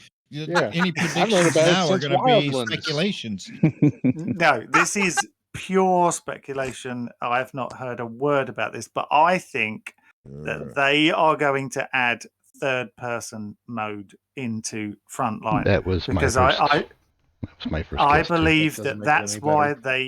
No, it may not make it any better, but there's a lot of PvP Ghost Recon players out there who have openly turned around and said, and I've seen it, especially on Facebook, I saw it, where there was a group of them a large group of them actually, who are PvP players, some of which I've featured in a video before, who said, if this was third person, I'd play this because they love playing PvP, and that's fair enough. And I think there is an audience for Frontline, perhaps, but I don't think making it first-person shooter was necessarily hitting the right audience, if you know what I mean. I think there's a lot of Ghost Recon players in third person that would definitely play it. So that's why I think they may be going back to possibly go, we need to add this in. There must. That mirrors exactly my immediate responses. Is they're going to put third person back in, and I'll tell you why it's important that they do, because it's the only thing that really differentiates it from the rest of the pack. The rest of the pack are all basically clones of each other. It also shows that they're listening. My opinion is third person doesn't work well in fast-paced action shooters. You know what I mean? Because it's not a smooth movement, in my opinion. That's why I never liked older games that were like third person, like online multiplayer, because it just does. For me personally, in my opinion, it just doesn't work well. What about something like SOCOM though? SOCOM wasn't too bad. That was third person. I mean, you had your. It depends on the movement. Though to be fair, SOCOM wasn't 100 players. To be fair, it was. Right. What was SOCOM? Was it 12v12? 32 players you could have in there total. 16 v16 on team. Then. Right. Yeah. Okay. Yeah. So that's a lot different than 100. Yeah, it depends on the movement. And it's a third person. Yeah, if the movement is smooth and it's not herky jerky, kind of Breakpoint can get kind of herky jerky. That's why I didn't like PvP on Breakpoint. It's very sketchy feeling. Like if you need to move. Pretty good question though. Are they implementing the like faster movement speed and like because if you were watching the gameplay from the new game they're creating, are they adding that in this update to this game, like the clunkiness? Are they getting rid of all that? Or is that more just towards their future titles? I think in terms of how Frontline is compared to Breakpoint now. As far as I know, the Breakpoint will play like Breakpoint has played. Well, I think the engine is designed around third person, and I think they're forcing the first person perspective rather than taking away the third person. Well, bear in mind, when they did that announcement trailer, they actually said, or maybe it was somewhere else down the line in the past, that when they were developing Wildlands, it was initially going to be a first-person game. And then the third person was just kind of a, oh, wait, let's do this instead, midway through. I honestly still wouldn't mind. I don't recall that, but the engine is definitely designed around third-person open world. I would absolutely love for a Ghost Recon game to support the option for both first and third person, just to kind of get back into that old school feel. Yeah, it should be optional. I agree. I don't think there's anything wrong with having the option of both. I think that's fair. Well, I mean, Ghost Recon 2 had that option. You had that option with Ghost Recon 2, so I don't know why they implement that, or why they don't anymore. Well, I mean, they have it in other games. Like, I know it's a little bit different, it's a bit more arcadey, but like they have it in games like Star Wars Battlefront. Like you can just switch between Grand Theft Auto. Oh, yeah. So they other games do have it. There was a direct correlation with a Ghost Recon series. Like, again, Ghost Recon 2, and I'm pretty sure Summit Strike also had an option between first and third player play. I think part of it, though, is there's not necessarily a demand. It's mostly people are just, they're like, okay, these are my options, or they don't, like, you get what I'm saying? Like, you don't hear people cry out like they did when Frontline got advertised. There were a lot, they were like, they want third person. But the option thing, it's not one of the things that people talk about a lot. So it's one of those ones where it's like, I agree. I think it should be more of an option, but I don't think it's one of the biggest things people actually argue or complain or want that as a solution. Well, no, typically, I mean, that's understandable with the way that they've kind of like implemented the game. Up until what? I want to say, I think Wildlands is basically the biggest one where there was like few changes that you could actually have to the game. Weapons being added, bugs being fixed, like some major ones, movement systems being like tweaked, shit like that. Well, didn't have it in Future Soldier. You didn't have it in the Groz. You didn't have it in Ghost Recon 2. You didn't have it in the original Ghost Recons. This is something that's kind of new to us and foreign to the game now. Well, that's kind of generational too. So I mean, players come to expect that now. I mean, here's one time, and I can't remember exactly which mode it was, but Call of Duty did try a third-person mode one time, and nobody played it. They tried it, and I remember even trying it, and it was so slow. It was in Modern Warfare, yeah. I remember it. Was so slow. Whereas if you went back to first-person mode, it was much faster. So, but they tried it at least, and nobody played it. So didn't they try and make weren't they making a third person Call of Duty a few years back? Was it when Black Ops, what was the one that it all went wrong and they had to move the following year's title forward? What? Black Ops 4? That was when they moved Black Ops 4 forward because the game that was supposed to come out there, I'm sure, was supposed to be a third person game, and it got completely cancelled, which is why Black Ops 4 didn't have a campaign or something like that. I can't remember because it wasn't finished. Something like that. But they were going to try it again. But nonetheless, third person and first person obviously both work in Ghost Recon. Frontline is just basically making you ADS all the time. Well, there is one really good thing about Frontline, I think, and that is it gives them a just completely PvP game that they can have separate from the Ghost Recon co-op experience. So they wouldn't necessarily have to add a PvP mode into their future Ghost Recon titles. They could keep them separate, PvE and PvP. I think that's a good business move. Yeah, that would I think it's a good point. Which is why it makes more sense for them to go and add the third-person mode in there as well, because then that will cover everybody. They'll have this separate game. Then when they're developing the new PvE game, they don't have to bother at all, like Day just said, They don't even have to bother putting it in there. Go, no, you got your own game for that, so go and play that one.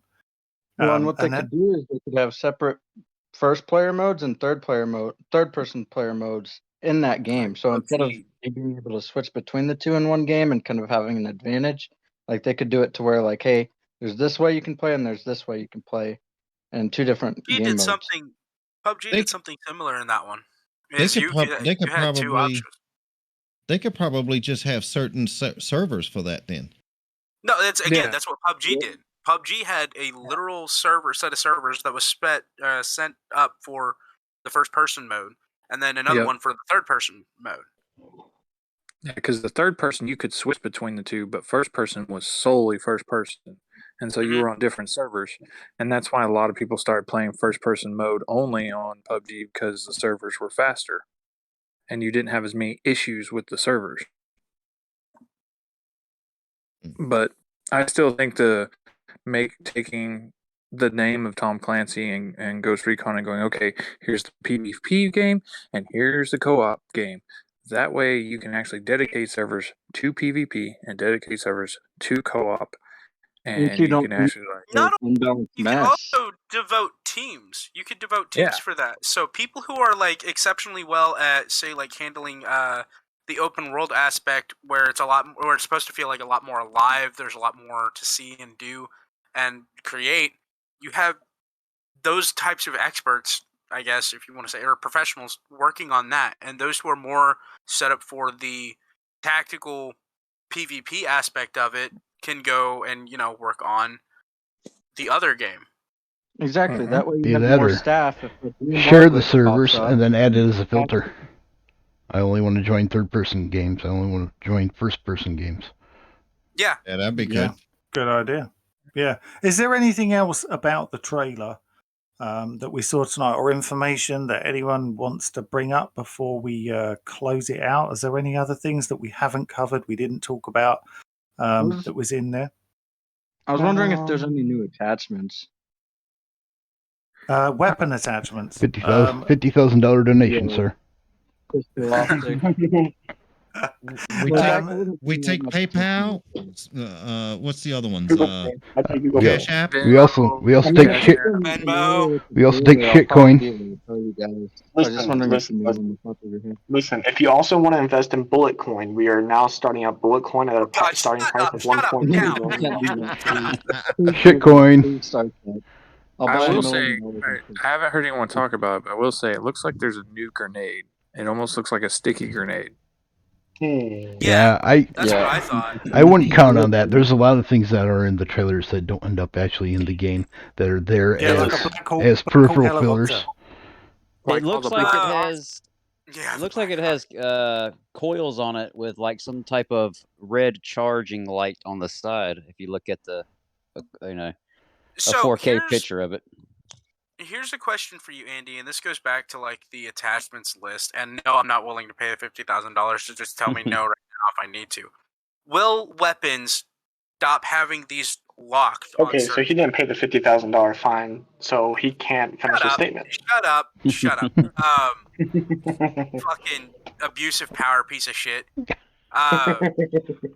But no, like, say for the fucking LVPOs, the ACSS scope, the 1 to 6 times, can we actually put that on our fucking M4s or AKs and shit like that now? Or pistols? You talking about the universal rail system? Yeah, that's exactly what I'm talking about. Like, actually having a universal rail system that's totally not being used as. Yeah, I mean, if you notice, they kind of blew over that, and I think they blew over that purposely. They just said that there's some enhancements to the gunsmithing system. So, who knows? About that. There's going to be, I think there was going to be a rail system for weapons, and you were going to be able to move like where your scope was on the top of the. Well, see, now you're getting into ground branch type of mechanics. I'm just talking like actually having that scope to be able to to put any scope on any weapon. Any scope on any weapon and shit like that. Yeah. I want to be able to put an 8x zoom scope on a pistol. That's what I want, to be able to have the freedom to do. And hey, Andy, can you mute him, please, for once? Hey, I do have. All right. I do have one question now. Now, go on, dude. Go for it. Andy, you said there's going to be some improvements. Okay. True enough. I know this next question is a if answer. Will you be able to shoot a target that's over 600 meters? I don't believe you're going to see any changes to that. Okay. If anything, it would decrease due to world load size. So your 8x sniper scope is not going to do any difference versus your ACOG. Suppressors for LMGs, yay or nay? No, you know that. They Well, didn't even say that. in real life, scopes don't make your bullet go any further, anyways. Yeah, but I mean, just referencing, because right now the render distance is 600 meters. So now for me, yeah, I really think that's I think that's an engine in certain areas. I think that's an engine limitation. That'd be nice. Well, it's like there's a dude. No, hold on. No, there's someone in here that has over 1,000 meters shot. There's like 2 or 3 people. Oh yeah, you can. There's a way to do it, yeah, but I guarantee you they probably had someone else there in there with them. Yeah, everybody you talk to. In the world you are too. On the in the game world, some areas load in a little bit further, just because there's less like bases and like world items. And a lot of times those over 1,000 yard shots are done on emplaced guns and other things because they still count as a kill. Oh no! So emplaced guns don't count because I made a 2,000 meter shot on it. Yeah, they do. Yep. I made a mortar shot. They count. I made a mortar shot. It didn't count for me. I exploded it with a TAC 50. They don't even count it. That doesn't count as a kill. Yeah, it does. Yeah, it does. You have to kill an MP. Well, I mean, but it has to be an NPC. If you're attacking the mortar, it has to be a physical. It has to be an actual like enemy that has guns that move and talk and breathe. Yeah, but the kill count is still on either the turrets or the mortars, and it still counts as a distance kill. Not for Xbox that I've seen. Yeah, it does on Xbox. Go try it out. Oh. Go try it out. I didn't believe it at first either, but it's true. Well, let's get in game later tonight. Wait, hold on. If you haven't gotten over a 400 meter shot yet, go over to Whalers Bay Airfield. There is a turret and a mortar system that are within 600 to 700 meters away. No, I have like Marcus let me get mine. 737. So what I mean is, like, can you do it in co-op, or does it have to have someone physically in the game with you, like a teammate or AI teammate? Because I play solo, so all my shots are solo game. So for solo, it doesn't count. But sometimes teammates, I like when I ask people, "Hey, would you make that shot?" And they're like, "Oh, I had a teammate stand nearby." Blah blah blah. I don't know. You know what? That's a good idea. That's a good idea for some video content. Well, let's get into a game, Jeremy. Well, then you won't be in solo anymore. Yeah, exactly. Wait, let's test it. I'll get into a game, and then it'll just be in the party, and I'll try it, and then we hop in and try it again. The same spot, same distance. Yeah. That's an interesting test. Yeah. Well, I mean, let's do it at some Because I point. don't know the answer to it, so yeah, that is interesting. Wait, where did Dusty go? We can get. He said he had to hop off for the night. Oh, dang. Okay.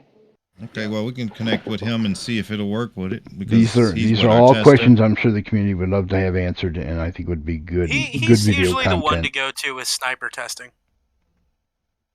Well, we can definitely do that. We can look into that. But I can tell you with certainty that what ADUP is saying is correct. Kills on automated weapons are still kills. Yeah, that's a fact. That's definite. Maybe it's my kind thing. Because you can be over on Whalers Airfield, and there's a bivouac that is to the northeast of it, I think.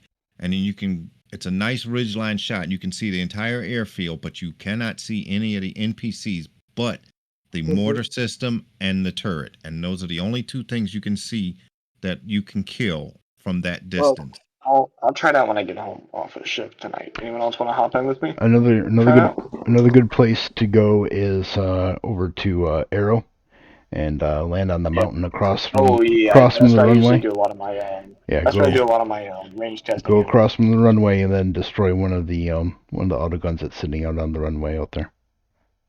Okay. All right. Well, this is dragging on. I mean, Joseph or Roger. Is there anything else you want to ask or comment on?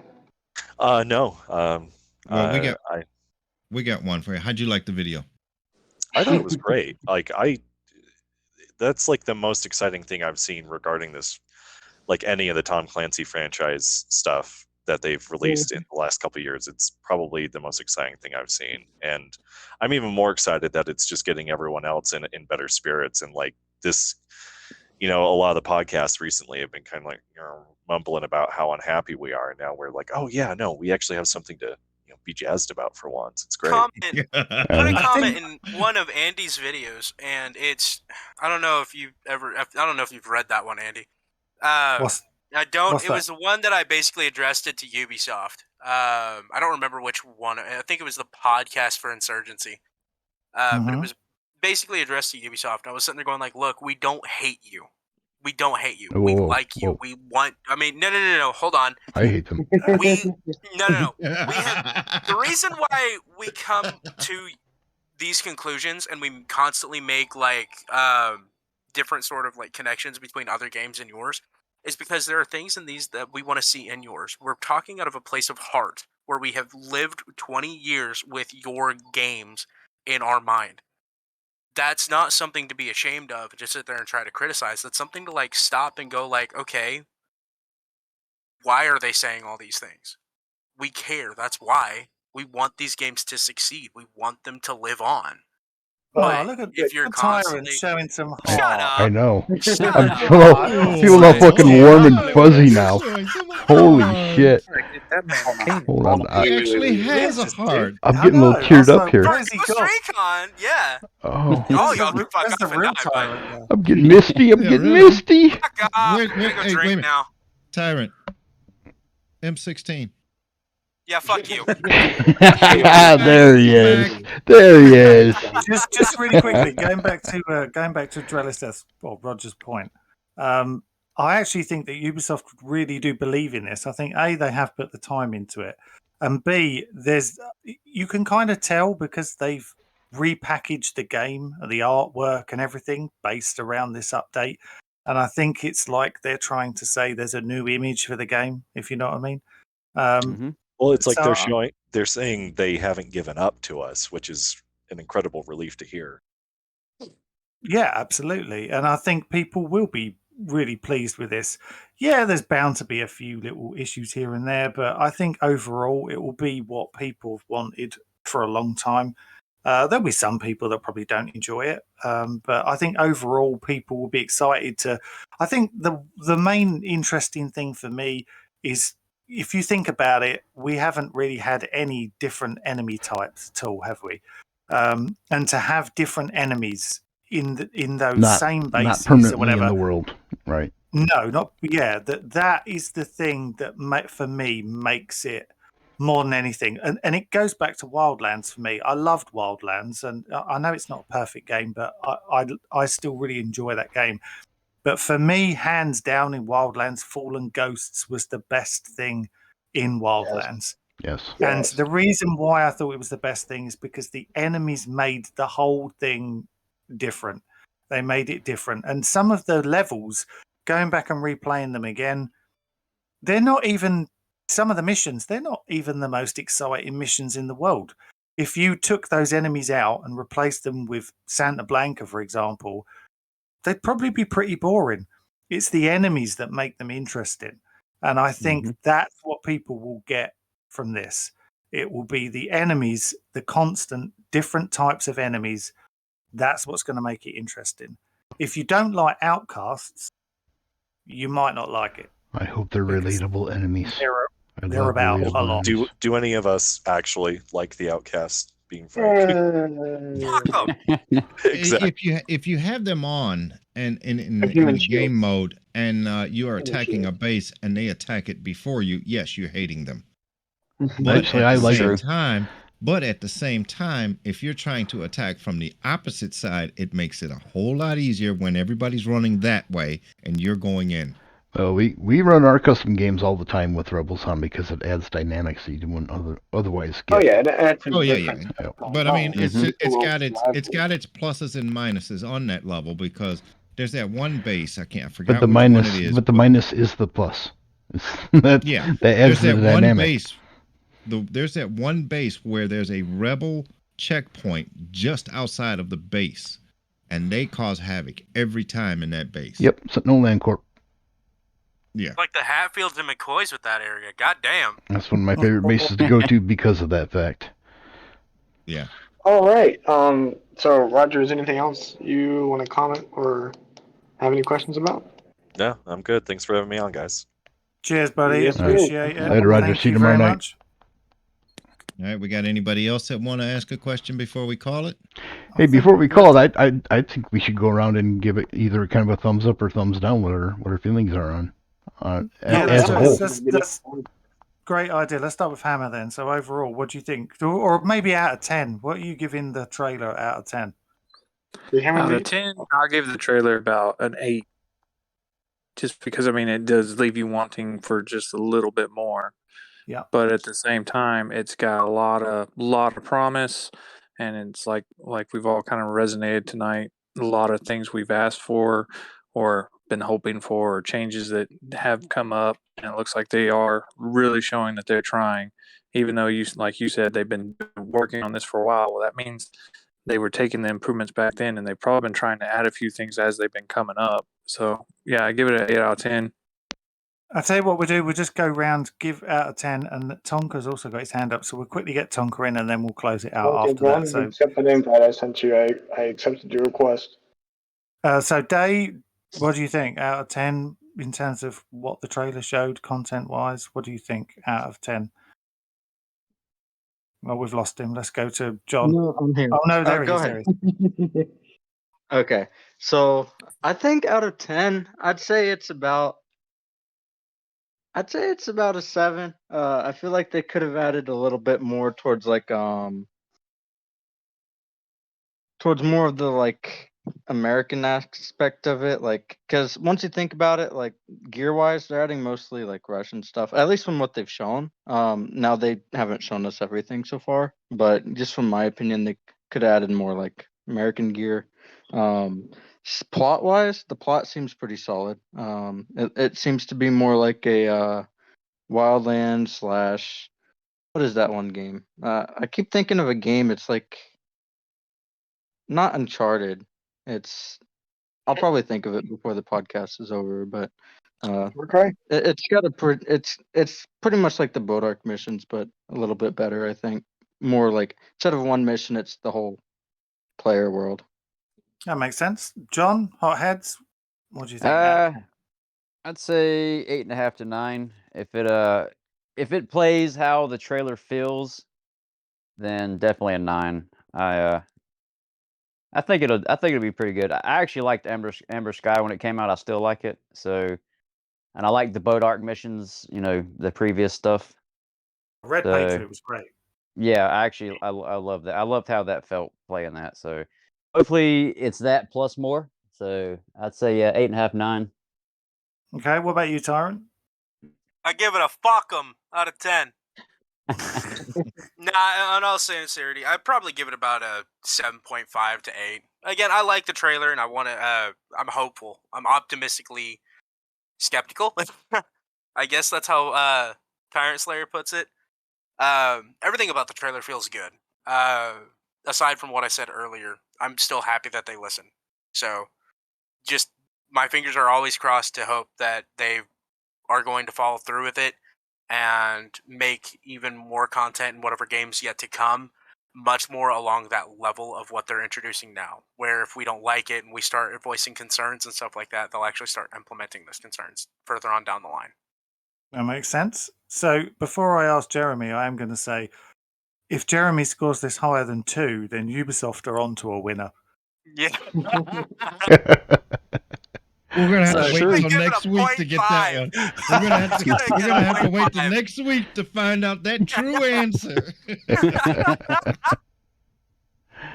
Go on, Jeremy. Well, I would love to give this an 8.5 because that's the touchy feely. So it's 8.5 to me, but I'm gonna roll it back to 7.5 because precedent says it's not gonna be as great as the trailer. That's fair. I think that's fair enough. So, Marcus, what about you? I had to watch the video a couple times. I actually had to leave the room because my wife was watching TV and I was getting a little loud on it. So I'm liking it. So I'm gonna give it like a 8.5 to 9 as well because one, we haven't had a new update. I mean, the Tomb Raider thing was just snuck in there. Nobody really knew about it, and then we had the last one with the Amber Sky. That was the last big thing, which was early this year, possibly late last year. So I'm excited that we got something new coming. I'm just hoping that the excitement is there when we're playing it. Yeah, that's cool. Knuckles, what about you?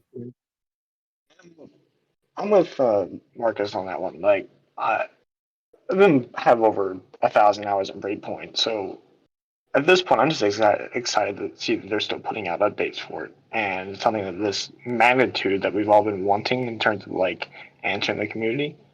I think it's gonna be fun. I'm looking forward to playing it. Now I'll rate it like a 7.5 to 8, because with that there's probably gonna be some bugs, some crashes, because I expect that to happen at some point. So until that's like fixed, I don't want to hold my breath, but at the same time, it's also Ubisoft, so there might be something that they're like, hey, we forgot to add, or like what the strike does. Hey, there's something that's part of this update that everyone's supposed to have, and you don't have it. Sorry. That makes perfect sense. Did I hear you right? Did you say 1,000 hours? Yeah. Noob. I have over 1,000. I don't know what the exact number is. All right, Andy. Now it's your turn. You can't skip out on this. Give us your points and your thoughts. I was going to try and avoid this too. No. You got 7 to 1. Don't base it on what you know. Base it on the trailer. Oh no! Don't fucking do that. Okay. No. You can't. You can't ask him to rate something that he already knows. This is how we feel about what this trailer gives us hopes for. How does that trailer rate to you? God damn it! Well, I just slayed it. Well, the problem is with the trailer is, like you said, it's a lot of flair and it's a lot of gloss, because it's a CGI trailer and they don't really show you much. I'm actually really intrigued for people to watch this live stream when it comes out, probably for the weekend or something. But I'm intrigued to see what people think of that because I presume they're going to play through some of the actual regions and they'll do it for a few hours, I hope, and that people will get to see actually what's going on while it's happening. In terms of a score for the trailer, the trailer's really good. I enjoyed the trailer. I thought it was quite good. They explained it pretty well. It's promising. Yeah, and they mentioned things in the trailer that I didn't think they would mention in the trailer. Like I thought they might forget about a few little of the smaller things and then just throw them out there. I'd give the trailer like a 8.5. I thought it was a really good trailer. But actually having played it, I'll give it 1. Ooh. No, not really. That's a joke. Ooh. Worse than me. Worse than me. Holy shit. That was a joke. Hey, Andy, I got a question for you real quick. You really want us to play this with a 1 now? That's a joke. Andy, There's only one way up. I have a serious question for you, Andy. There may be a 0 at the end of that one. The information about the weather systems and things like that were not in the trailer. Where was that at? Because I went out and looked at the website and I didn't see anything that referred to that. That's quite interesting, actually. So I can talk about this, I'm sure. Yeah, I can talk about it because I've got permission to do it. So, right. So effectively, they sent us some information. They gave us some information. And they said that this information was going to be made available, and they gave us the time it was going to be made available. And this time was also at the same time as when I presume the trailer was going to drop. The trailer then dropped. Obviously, it dropped, and so that's when we were allowed to put the information out.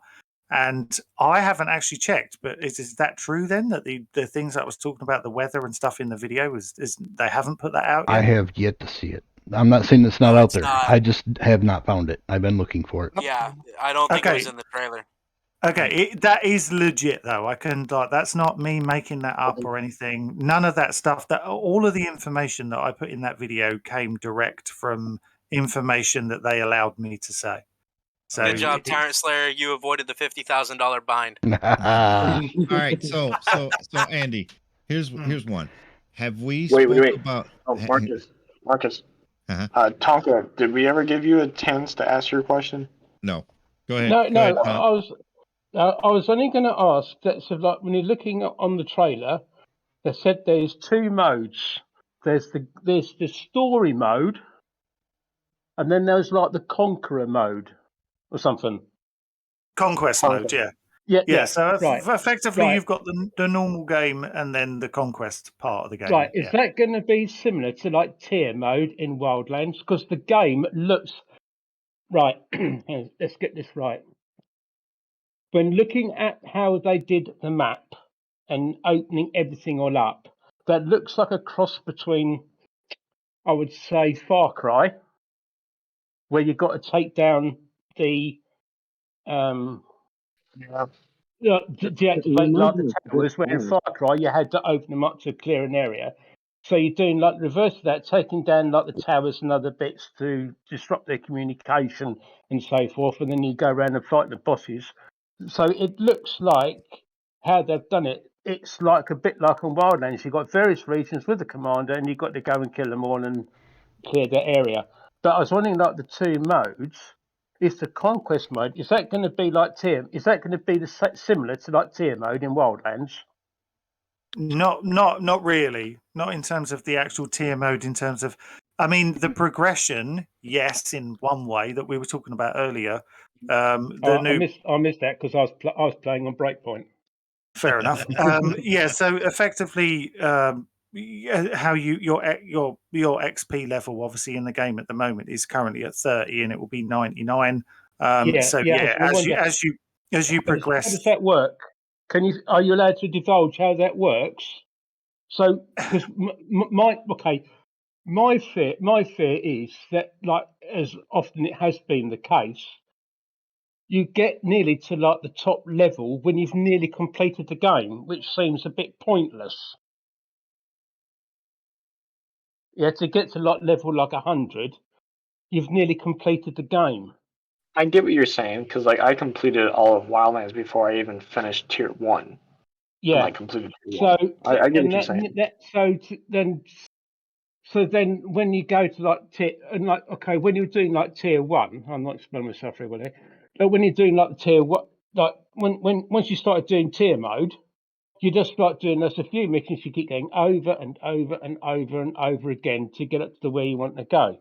So, and my fear is that like now we've now got like level 99, so we've got to get from 30 to 99. So is it going to take nearly completing the whole game to get to that level?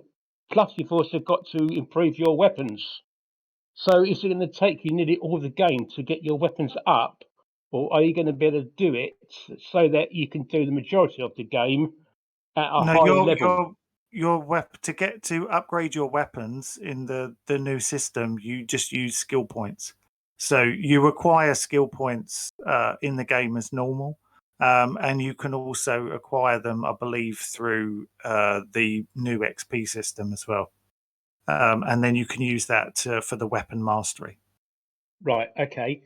But your actual skill level to get from 30 to 99, is that going to be done through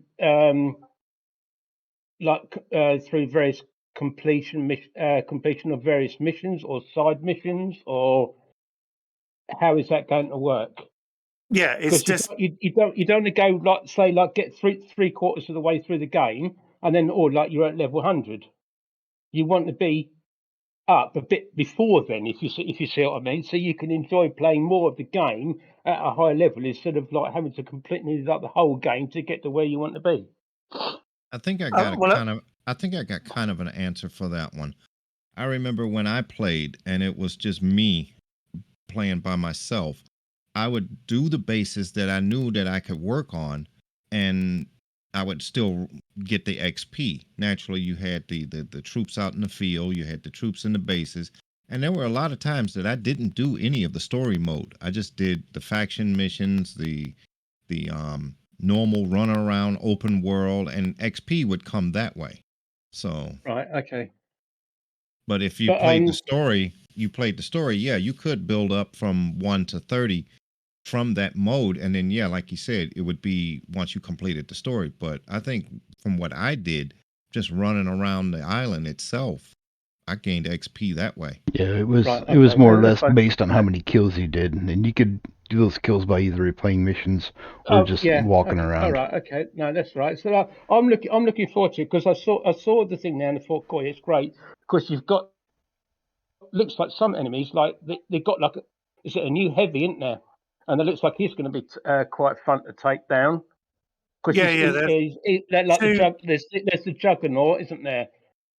Yeah, there's effectively the two Dreadnought. heavies, effectively, kind of similar to heavies, and then you've got the Yeah. optical camo guy. You've got the guy that calls which in I all the hope reinforcements. that's going to work. Because And then you've got the to new level that trooper. up, haven't you? Hey, Andy. Mm-hmm. I hate to cut you off, but we're right around to 3 hours here. No, we're not. Just keeping No, just keeping 2 a time hours. check. Just over 2 hours. Yeah, we're gonna finish it up now anyway. I do have one more question. Go on. For Andy. Hmm. Of the stuff that we've talked about, what have we not said that you know that is readily available to the public? Sorry, what do you mean? You said that the weather thing was available to the public. Of the stuff Well, that that's we what have, I was told it was. Yeah, I was right? told But it was. of the stuff that we have talked about, and there's certain things that you said you can't talk about. What is in that list that you can talk about that we have not touched yet? I think he means what do you know outside of what the trailer that you can give out? Because we all saw the trailer. What juicy info have you got? Only the I've got depending on what day you're watching this, I've got multiple at least 2 videos which are going to cover some extra things coming this week, but obviously it depends when you watch this. They may already be out by that point. But they're obviously under embargo, so I can't talk about them until they come out. But they're obviously Jeremy raised a good point, like with the weather and some of the graphical improvements that they've put in terms of environment and even like bird noises and animals and things like that. That I thought they gave us permission to talk about it, but yet. But is there anything that we are talking about today that you are allowed to say today that we haven't talked about yet? No, not really. So we've pretty much hit everything that we we're allowed to talk about. We're basically we've mainly stuck to the points of the things that were in the trailer. There's been a few little side notes from that, but overall it's about what was in the trailer. And I know that the weather wasn't mentioned in there, but there is a definite like colder feel to the whole game. It feels like you're playing in autumn winter than you are. That's not to say that there aren't sunny moments still, but you definitely feels like it's a bit like in Fallen Ghosts in Wildlands when it was always a bit overcast and rainy, and to add an atmosphere, this has got a wintry kind of feel to it. That you will notice it in the game. Even it's overcast a lot. I found you got like a kind of more of a darkness. I didn't find there was as much sun and things like that, which just makes it a bit. I just found it makes it a bit more interesting. But there's lots of little things, and like I said, there's lots of tiny things, and that there'll only be things that you won't necessarily think about until they happen, and you go, oh, they've improved that. Some of which I can talk about. Like I said, as of right now, it will be tomorrow. I can talk about them, but depending on it's the 27th today. Well, it is in the UK anyway, and it's just the 27th. It's probably the 26th for a lot of you guys, but it's on the 27th there should be something coming out, and That will explain a bit more, and then a day or two later, there should be something else as well.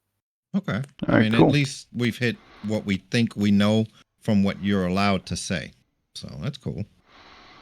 Yeah, pretty much. There should be at least like one or two more drops of information. And to be honest, I know people find it really boring because it's just a big long list of stuff, and this one's probably going to be very long. But the patch notes, I always enjoy the patch notes because the patch notes are where you find some of the smaller things that you go, oh, they've added that, but they don't necessarily talk about it. And because there's quite a lot of big features, Yeah, well, it's not a it's not a marketing point. no, but I think you are going to find some small things in there that you might go, oh, cool, they've changed that. But they're not necessarily going to go openly start talking about it because it's just, to them, it's small in comparison with, the glitzy things that they've put in the trailer or such. So is the gunsmith going to be better than when it is now?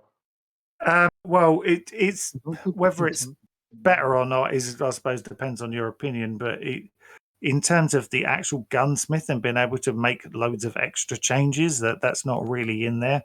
But obviously, it's the weapon mastery, which is you will make a big difference to how your weapon how it works effectively. Right. Okay. No. Okay. I was just thinking. It's of like where some weapons are restricted to single and burst.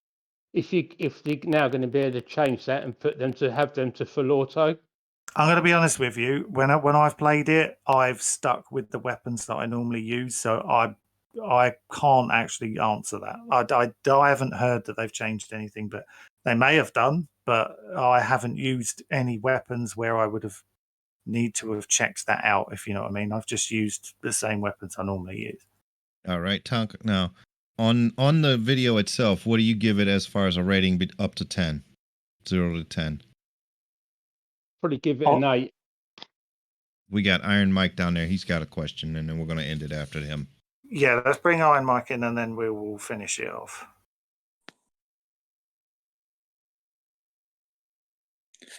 Well, fingers crossed for classic flight controls. All right, Mike. What's going on, Mike? Oh, nothing much. Laying down again. I totally agree with you, Hammer, by the way. Don't think I missed that. All right, Mike, what's your question? Well, I got a question, but with another question along with it. First of all, is this thing going to be freaking free, or do we have to pay for it? I'll probably have my answer. Secondly, do you think actually this is going to be worthwhile versus having the UbiFuck shit that we've been getting? And that's my end of my question. I think people will be pleased with this. Will it be without any form of criticism? No, because it doesn't matter what they do. Yeah, it doesn't matter what you do. Someone will criticize it. But when it comes down to it, I think where we were when Breakpoint came out, this will show that they are listening and they are trying to give us, as Jeremy was saying earlier, they're trying to give us the things that we actually want or what the community has been asking for, effectively to make this game a lot more like Wildlands and give this game more replayability without adding. We've discussed before about adding a ghost mode, and once again, I think it was Jeremy that said that ghost mode just wouldn't work. Yeah, there's too many mechanics in Breakpoint that would kill you by accident, and it would make ghost mode very unenjoyable, I think, for a lot of people. So yeah, I think overall people are going to enjoy it. It's going to be, here's what I'll say about it. Instead of a DLC coming out and you get a couple of missions to play or whatever, you play those missions, you could sit with your friends and maybe smash through the missions in 2-3 hours. You're going to spend a lot longer playing this than you would the other DLCs. There's a lot more for you to do. And it makes going back to certain places that you've been to before a bit more fun. You know, Right. it feels fresh. It's freshened the world up a bit. Has it freshened the world up to where we would all want it? Probably not. But it's in terms of, is it improved? Absolutely. Sounds like it's a huge step forward in the right direction. What do you think about the video there, Mike? What I thought about the video, honestly, I thought it was a little bit more informative than the reveal. To be honest, I wish they had done that at the reveal versus to what we had gotten. Then I think that they would have had a better reaction from the customers. To be honest. So what do you rate it between 0 to 10? A 9. Nice. Oh, that's Wow. 2 people. Wow. 2 people in this group now. 2 delusional people. The UB name with another name. I am not delusional. I still has my expectations of them being UB fucked to give us a UB fucked scenario where it's nothing but a polished piece of shit. But I have high hopes that they prove us wrong. Believe you me, Mike. Gave it an 8 at least. All right. Believe you me, Mike. When the extreme team goes through there, we will find every last bug that is available, I'm sure. Oh, trust me. I'm game for that, buddy. I know you guys are. I'll say one last thing. I'm going to say one last thing. Even though, yes, I'm sure people are all going to play this. They're going to find things they enjoy about it. They might find things that they won't enjoy about it. The one thing I think people will turn around and say is that they had fun with it. Good. I can't wait to turn off all the freaking damn bots. I'm looking forward to streaming this. I think we'll probably do the campaign on all 3 platforms. And then we'll start doing some of the custom game types after that. For the, right, yeah, you can probably have to update the rules and everything for it. So no Optic Camo crutch.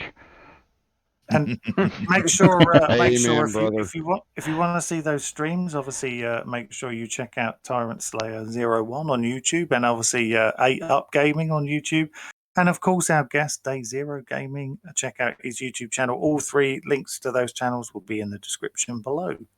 And thank you very much for everyone for coming on. Massively appreciate it. Everyone who's in the audience and everyone who jumped on to ask a question. Thank you so much.